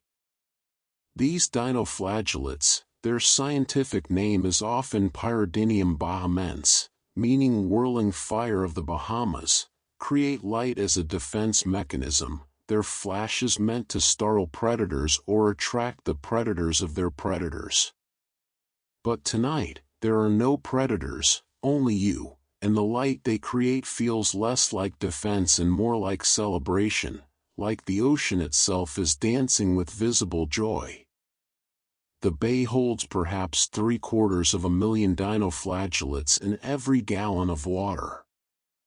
That's billions upon billions of these microscopic light makers surrounding you, invisible until movement triggers their glow. Wave your hand slowly through the water and watch the galaxy you create, each point of light a living thing, each one contributing its small brightness to the collective glow. Together, they transform the dark water into liquid starlight. Bioluminescent bays are rare, they require specific conditions to exist. The bay must be sheltered from waves and current, allowing the dinoflagellates to concentrate rather than dispersing into the open ocean. A narrow entrance helps, keeping the organisms trapped in the bay while still allowing enough water exchange to bring nutrients. And the water must be warm, usually tropical or subtropical. Only a handful of places on Earth have all these conditions aligned, making each bioluminescent bay a precious jewel, a fragile miracle of circumstances. A fish darts past, and its entire path lights up in an explosion of blue-green sparkles, a shooting star underwater. The light lingers for a few seconds before fading, and you realize you can track movement through the bay by the light it creates. Every ripple becomes visible, every current reveals itself, the invisible made luminous. The bay is teaching you to see in a new way, not by light that shines on things, but by light that things create themselves. You float on your back now, moving your arms and legs slowly, creating angels of light in the dark water. Above you, the real stars shine, and for a moment you can't tell where the ocean ends and the sky begins. You're suspended between two fields of light, the heavens above and the living stars below, both infinite in their way, both ancient beyond measure. The bioluminescence has no sound, and so the bay is profoundly quiet except for the gentle lap of water against the mangroves that line the shore. This is light you can hear, the absence of, no hum, no crackle, just silent radiance appearing and disappearing in response to movement and touch. It's light that requires participation, that only exists in relationship, that emerges from interaction between you and these tiny organisms sharing the water with you. Rest here in the glowing bay, every breath creating small sparkles, every heartbeat sending ripples of light through the water. You are luminous here, visible to yourself in a new way, outlined in living light. Let the darkness hold you, let the dinoflagellates paint you in their gentle glow. You're traveling now, carried by currents across vast distances, and the water around you is growing colder, much colder. You've reached the polar seas, where ice and ocean meet in a landscape of profound stillness. The water here hovers just above freezing, around -1.8 degrees Celsius, cold enough that it should freeze solid, and yet it remains liquid because of the salt dissolved within it. Salt lowers water's freezing point, allowing the ocean to remain fluid even at temperatures that would turn fresh water to ice. Above you, ice floats on the surface, not solid sheets, but broken pieces in constant slow motion, grinding against each other with sounds like distant wind chimes, deep groans, and high tinkling notes that travel far through the cold water. Some of these ice floes are fresh snow that fell and accumulated, compressed into ice over time. Others are frozen seawater, their undersides ridged and sculpted into fantastic formations by currents and the movement of the ice itself.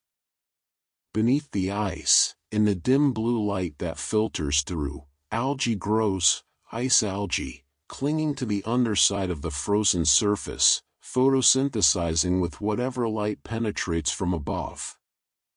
These microscopic plants are the foundation of the Arctic food web, and they thrive in conditions that seem impossibly harsh, growing on the interface between solid and liquid, between ice and sea. They can photosynthesize at light levels 1% of what plants on land require, patient and efficient, making the most of what little they're given. A seal surfaces through a breathing hole in the ice, its dark eyes regarding you with calm intelligence before it dives again, disappearing into the blue-green depths. Seals in the Arctic maintain these breathing holes all winter long, returning to them regularly to breathe, sometimes keeping dozens of holes open across their territory. They scrape the ice with their claws when it starts to freeze over, ensuring they always have access to air. In the coldest months, when temperatures plunge far below zero, these holes are lifelines, connections to the world above the ice. You notice how clear the water is here, clearer even than the tropical seas you visited earlier. Cold water holds more dissolved oxygen than warm water, and with less biological activity in winter, fewer particles cloud the water. Visibility can extend for 50 meters or more, and in this clarity, distances become deceptive. Something far away looks close, something nearby seems to float in abstract space, disconnected from any reference point. A narwhal passes in the distance, its long spiral tusk extending forward like a unicorn of the sea. That tusk is actually a tooth, the left canine tooth that grows through the lip and continues growing throughout the narwhal's life, sometimes reaching lengths of 3 meters. Scientists once thought it was for fighting or hunting, but now believe it's a sensory organ, filled with millions of nerve endings that can detect changes in water temperature, pressure, and chemistry. The narwhal navigates its icy world through this extraordinary tooth, sensing things we cannot imagine, reading the ocean in ways invisible to us. The cold here is not uncomfortable, it's clarifying, energizing in its purity. Your body feels more alert, more present, held in water so cold and clean it seems almost medicinal. The Arctic Ocean moves slowly, its cold dense water sinking and flowing toward the equator along the ocean floor, part of the great conveyor belt that regulates Earth's climate. This water will travel for centuries before it rises again in distant seas, carrying with it the memory of ice, of polar stillness, of this profound cold. Rest in the Arctic calm, where everything slows, where ice and water dance their ancient dance. Let the cold clarify you, sharpen you, wake you gently into crystalline awareness. The current carries you away from the ice now, southward toward warmer waters, and as you travel, you sense something rising from the deep, a mountain beneath the sea, climbing from the abyssal plain toward the surface. This is a seamount, an underwater volcano that grew and grew but never quite broke through to become an island. Its summit lies perhaps 100 meters below the surface, a hidden peak in the vast blue emptiness. As you approach the seamount, you notice the water changing, currents swirl around the mountain in complex patterns, forced upward by the obstruction, bringing nutrients from the depths toward the light. These upwelling currents make seamounts into oases, attracting fish and other creatures from miles around. What would otherwise be empty ocean becomes a gathering place, a community hub in the wilderness of the open sea. The seamount's rocky slopes are covered in deep-sea corals, not the colorful reef-building corals of the tropics, but ancient cold-water species that grow in complete darkness or dim twilight. These corals can live for thousands of years, growing just millimeters per decade, building their calcium carbonate skeletons with infinite patience. Some bamboo corals collected from seamounts have been dated at over 4,000 years old, making them among the oldest living organisms on Earth, older than the pyramids, older than written language, quietly building themselves in the deep while human civilization rose and fell and rose again above. A school of orange roughies circles the seamount, their bright orange bodies a surprise in the deep blue water. These fish can live for over 150 years, growing slowly, reproducing late in life, moving in deliberate schools around seamount habitats. They gather here because the currents bring food, because the rocky outcrops provide reference points in the featureless deep, because their ancestors gathered here and somehow that knowledge is passed down through generations. Fish may not have memories as we understand them, but they have patterns, behaviors encoded in their biology that serve as a kind of cultural inheritance. You drift over the summit now, and notice how it creates its own ecosystem, distinct from the waters around it. Sponges cling to the rocks, their bodies filtering thousands of liters of water each day.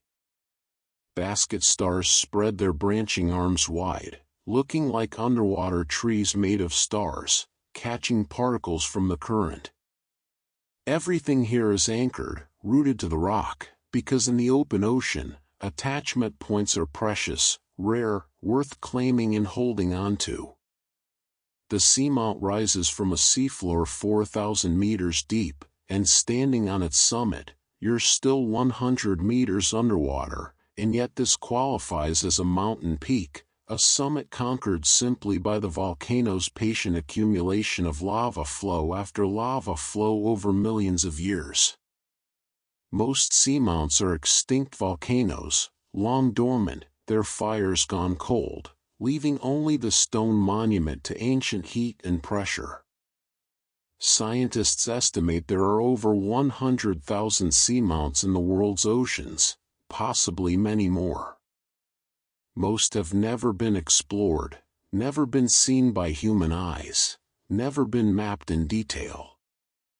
They rise from the seafloor in silent majesty, creating habitats, shaping currents, hosting communities of life, completely unknown to the world above. The ocean holds so many secrets, so many hidden landscapes, so many stories still untold. Rest here on this hidden peak, this mountain that never became an island, this almost emergence. Feel how it rises toward light but remains in the deep, content in its halfway existence. Not quite one thing or another, and perfect in its in-betweenness. You're rising now, slowly, steadily rising through layers of water you've come to know so well. The deep blue is gradually lightening, becoming turquoise, then aquamarine, then the pale translucent green of shallow sunlit water. You're ascending through zones you've visited before, and each one greets you like an old friend, the twilight realm with its bioluminescent creatures, the sunlit surface waters where plankton drift in golden shafts of light. As you rise, you're aware of how much water lies beneath you, all those meters, all those kilometers of ocean depth that you've explored. The average depth of the world's oceans is about 3,600 meters, and yet most people only ever experience the top few meters, the thin skin of the surface. You've traveled deeper, into realms that remain mysterious even to science, and you carry that depth with you now as you return to the light. A pod of pilot whales passes nearby, their sleek black bodies moving in graceful formation. These whales can dive to depths of 1,000 meters, holding their breath for over 20 minutes, but right now they're at the surface, breathing, resting, socializing in the gentle swells. Baby whales stay close to their mothers, learning the routes, the rhythms, the songs that define their pod. Pilot whales live in matriarchal societies where the eldest females lead, their knowledge of feeding grounds and migration routes accumulated over decades serving to guide the entire family group. You notice the sunlight now, real sunlight, not the dim blue glow of the depths, but golden afternoon light slanting through the water, creating columns of brightness that shift and sway with the movement of the waves. Particles drift through these light beams, each one illuminated for a moment before passing back into shadow. Plankton, marine snow, tiny jellyfish no bigger than your fingernail, all part of the endless drift. The surface is just above you now, and you can see it rippling, distorting the sky beyond into abstract patterns of blue and white and gold. You pause here, just beneath the surface, in that liminal space between ocean and air, and you realize how much you've traveled, how far you've descended, and how gently you've been held throughout it all. The ocean has carried you through its depths and brought you safely back, asking nothing in return, offering everything. You break the surface now, slowly, feeling the air on your face, the sun on your skin, the strange lightness of being partially out of water after so long immersed. The world above is bright, almost overwhelming after the soft blues and greens of the deep. Birds call overhead, terns diving for fish, gulls soaring on updrafts. The sounds are sharp, immediate, so different from the muffled underwater world. But you're not separate from the ocean yet. You float on its surface, held by its buoyancy, rocked by its gentle swells. The ocean comprises about 71% of Earth's surface, and it contains 97% of all the water on the planet. You're floating on something vast beyond comprehension, deep beyond imagining, ancient beyond measure. And yet it holds you gently, rocks you softly, like the safest cradle ever made. Floating now between ocean and sky, belonging to both, separate from neither. The journey continues even in stillness, even in rest. The ocean is always moving, always breathing, and you breathe with it. You're floating on the surface now, and you feel yourself being carried along the coast by a gentle current, a longshore current, created by waves approaching the beach at an angle and pushing water parallel to the shore. This current moves steadily, unhurried, carrying sand and shells and seaweed and you along the coastline in a continuous flow. Some beachgoers don't even notice these currents, but surfers know them well, often paddling against them to stay in position, or riding them strategically to move along the lineup. The longshore current can transport millions of tons of sand each year, gradually reshaping beaches, moving sediment from one place to another, sculpting the coastline over time. What appears permanent, a beach, a sandbar, a point of land, is actually fluid, constantly being rearranged by water and wave, current and tide. The coast is not a line but a negotiation, an ongoing conversation between land and sea about where one ends and the other begins. You drift past a pier extending into the water, its barnacle-encrusted pilings creating their own miniature ecosystems. Each piling is a vertical reef, hosting mussels and anemones at different levels depending on how much time they spend exposed to air during low tide. The organisms arrange themselves in horizontal bands, a zonation pattern that mirrors the tides, with the most water-tolerant species highest on the piling and the least tolerant lowest, always submerged. Even on a simple pier piling, the ocean creates order, structure, community. Small fish shelter in the piling shadow, safe from the bright sun and from predators that hunt by sight. Shade is valuable in the ocean's surface waters, especially in the tropics where the sun beats down relentlessly.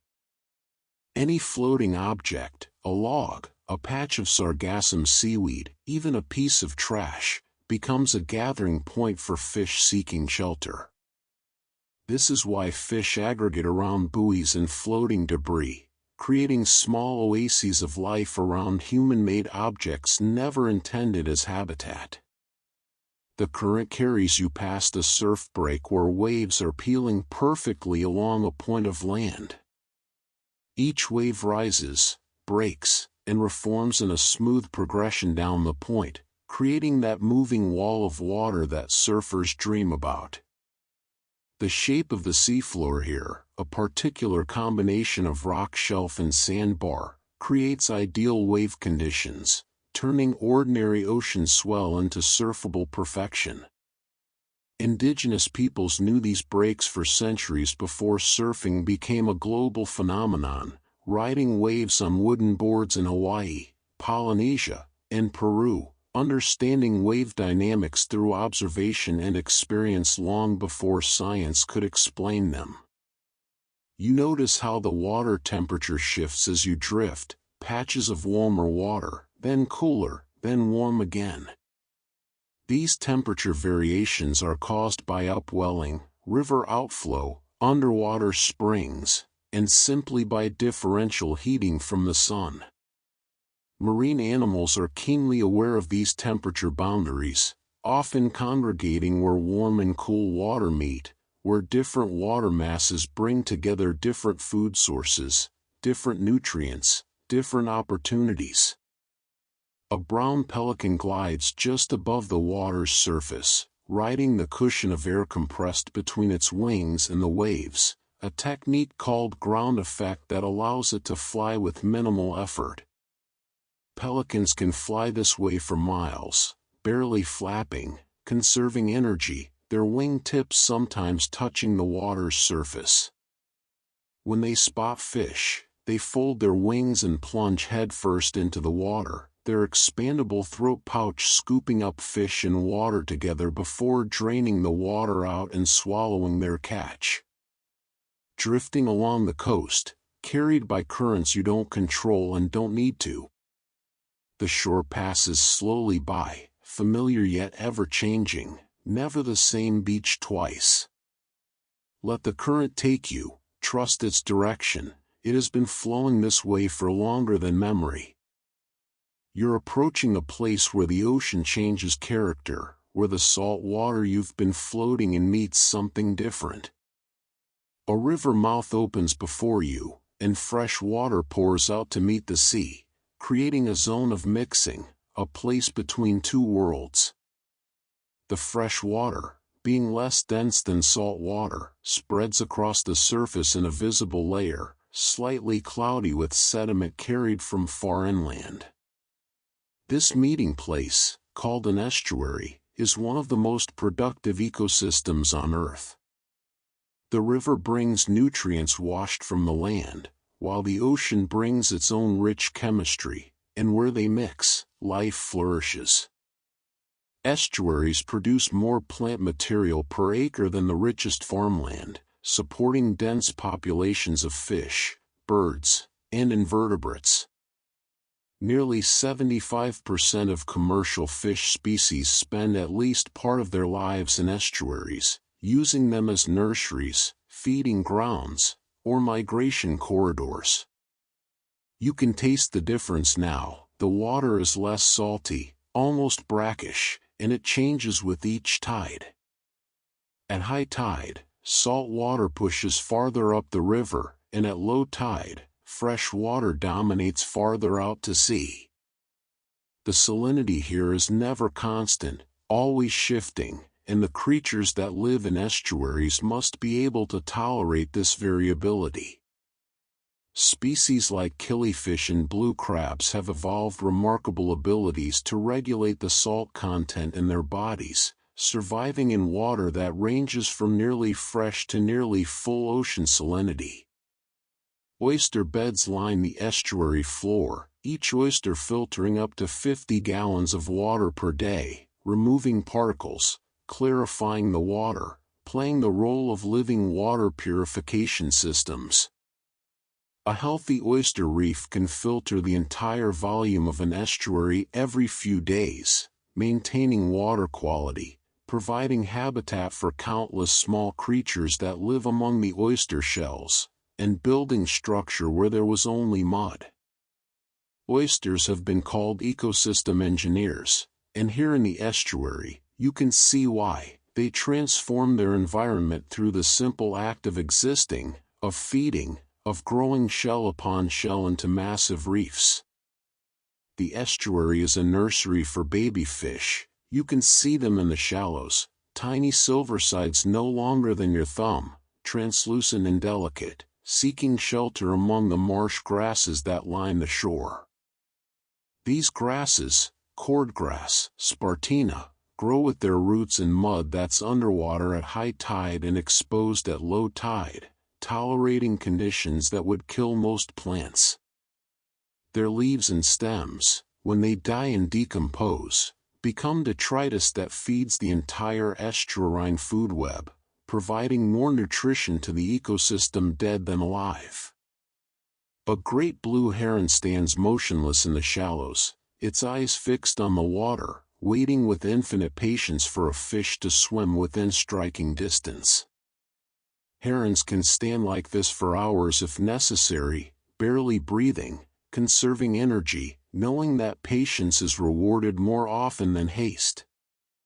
When it strikes, the motion is so fast it's almost invisible, a sudden thrust of the neck, the spear-like bill entering the water, and a fish appears struggling in its grasp. The estuary receives the river's gifts, fresh water, sediments, nutrients, organic matter, and gives back its own gifts of shelter, productivity, abundance. The mixing creates something greater than either river or ocean alone could produce. It's a partnership, an exchange, a blending that creates new possibilities. Even water knows that coming together, that mixing different elements, creates richness that separation cannot achieve. Rest here where fresh meets salt, where river meets sea, where differences blend into something new. Feel the mixing, the exchange, the gentle dissolution of boundaries. Two becoming one, and in that union, creating abundance. The tide has pulled you into the heart of the salt marsh now, where channels of water wind through vast meadows of grass. This is one of the most productive habitats on Earth, and yet it appears almost empty at first glance, just grass, mud, and shallow water stretching to the horizon.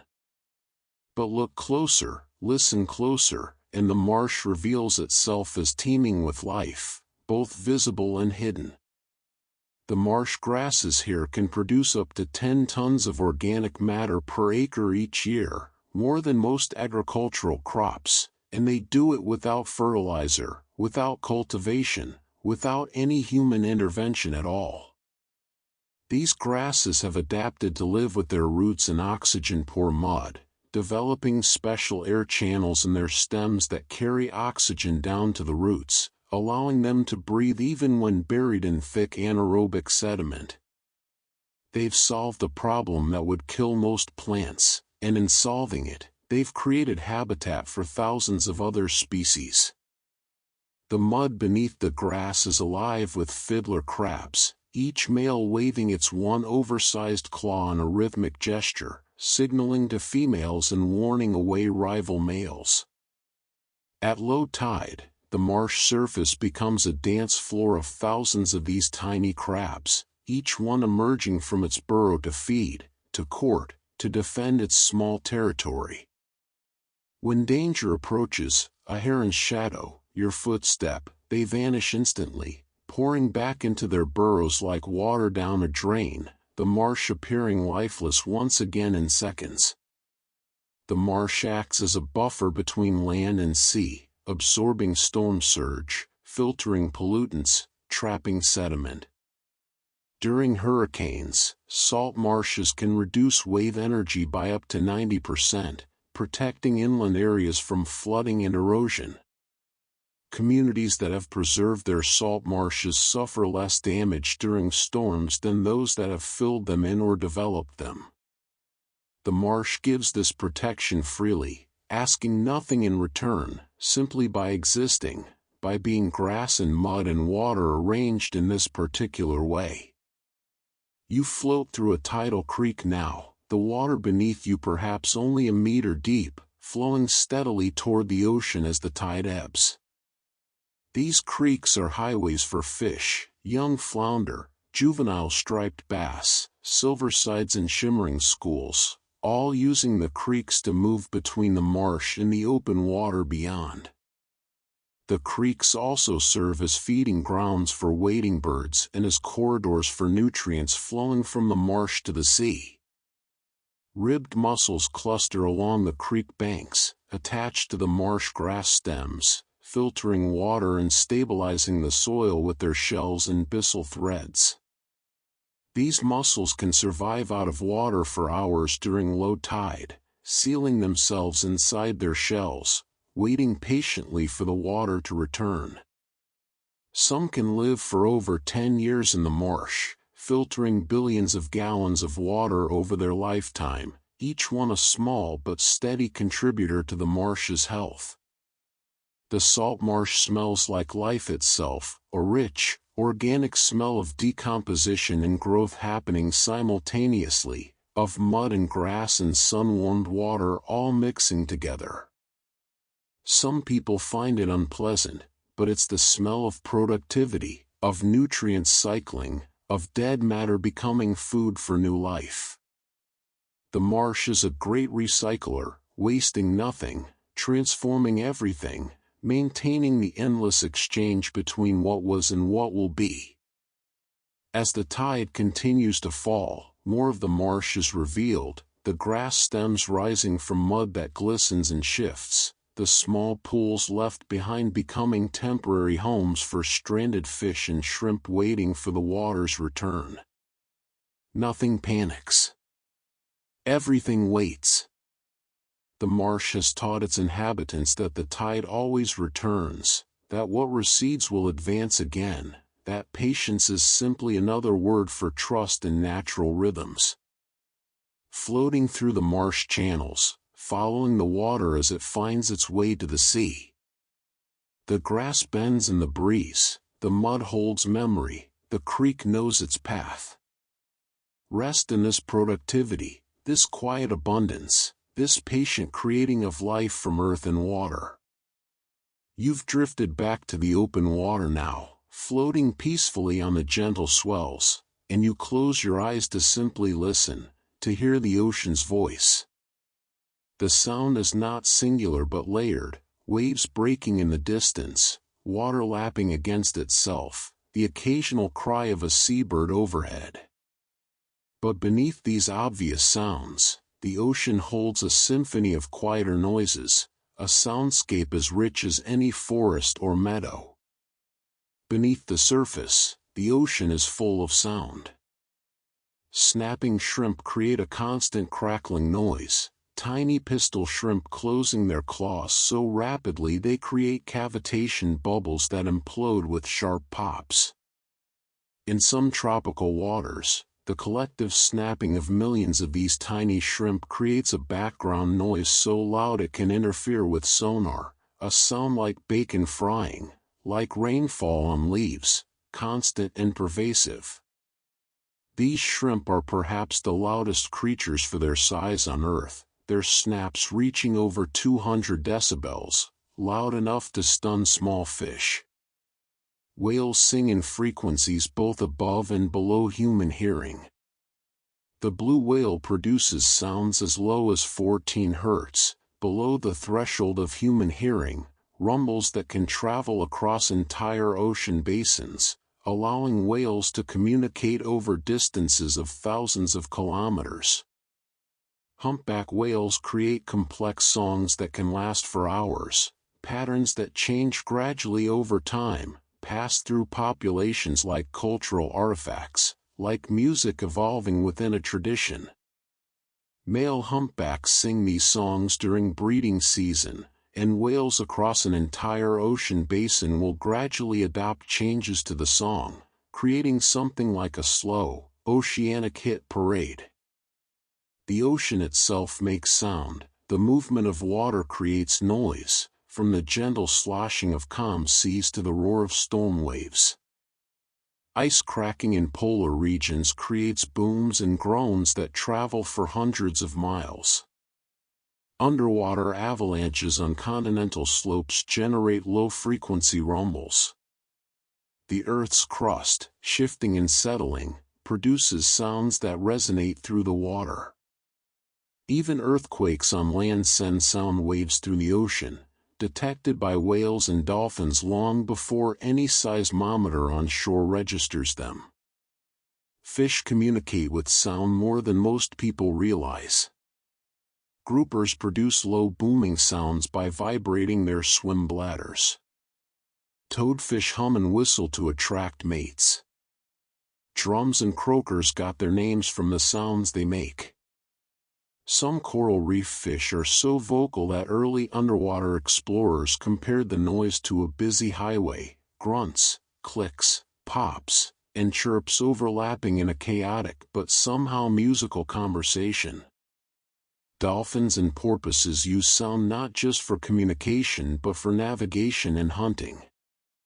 Echolocation allows them to build a sound picture of their environment, clicking rapidly and listening to the echoes, detecting objects, distances, even the internal structure of things.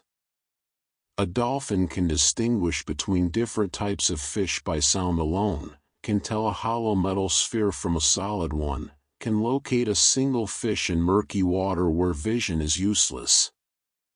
They navigate and hunt in a world of sound, perceiving dimensions we can barely imagine. You float now in silence, listening to everything and nothing, the ocean's voice wrapping around you.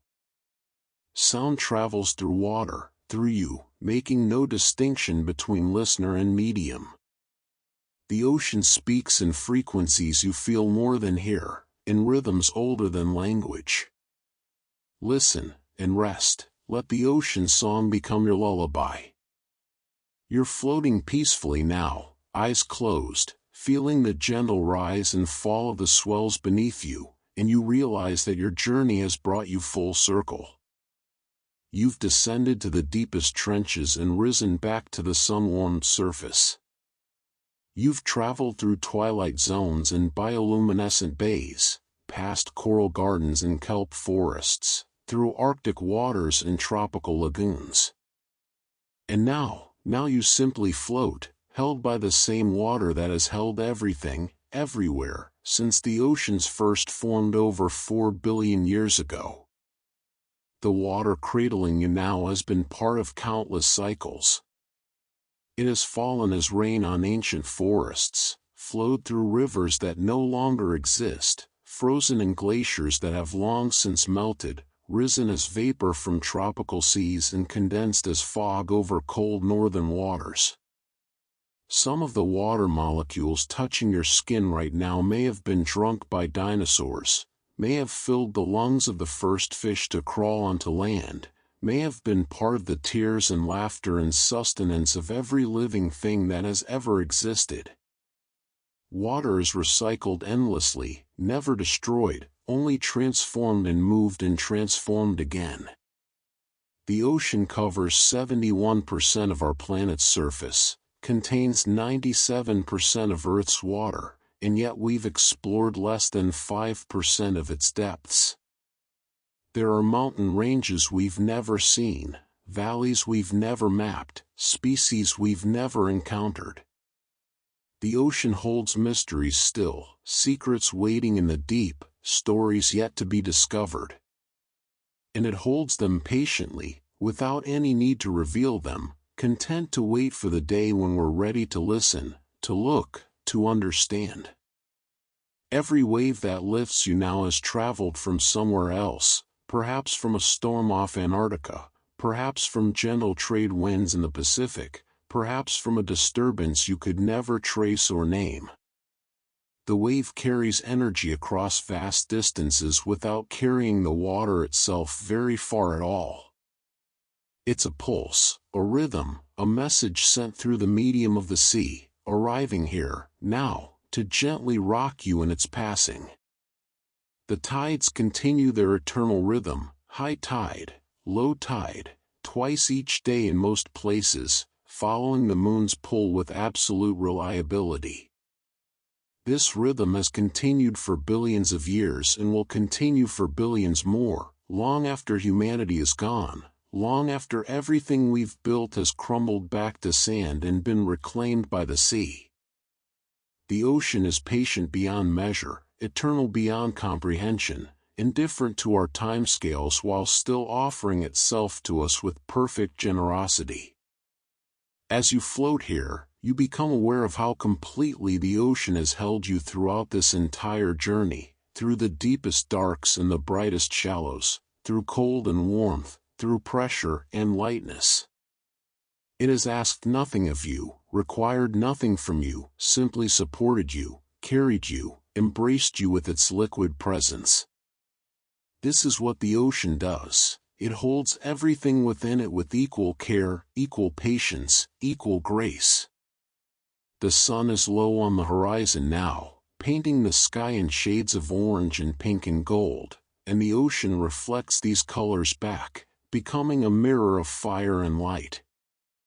The boundary between water and sky dissolves in this moment, everything becoming one continuous gradation of color, one seamless transition from ocean to air to space. You're floating in the middle of this continuum, part of it, inseparable from it, held within the great embrace of the living earth.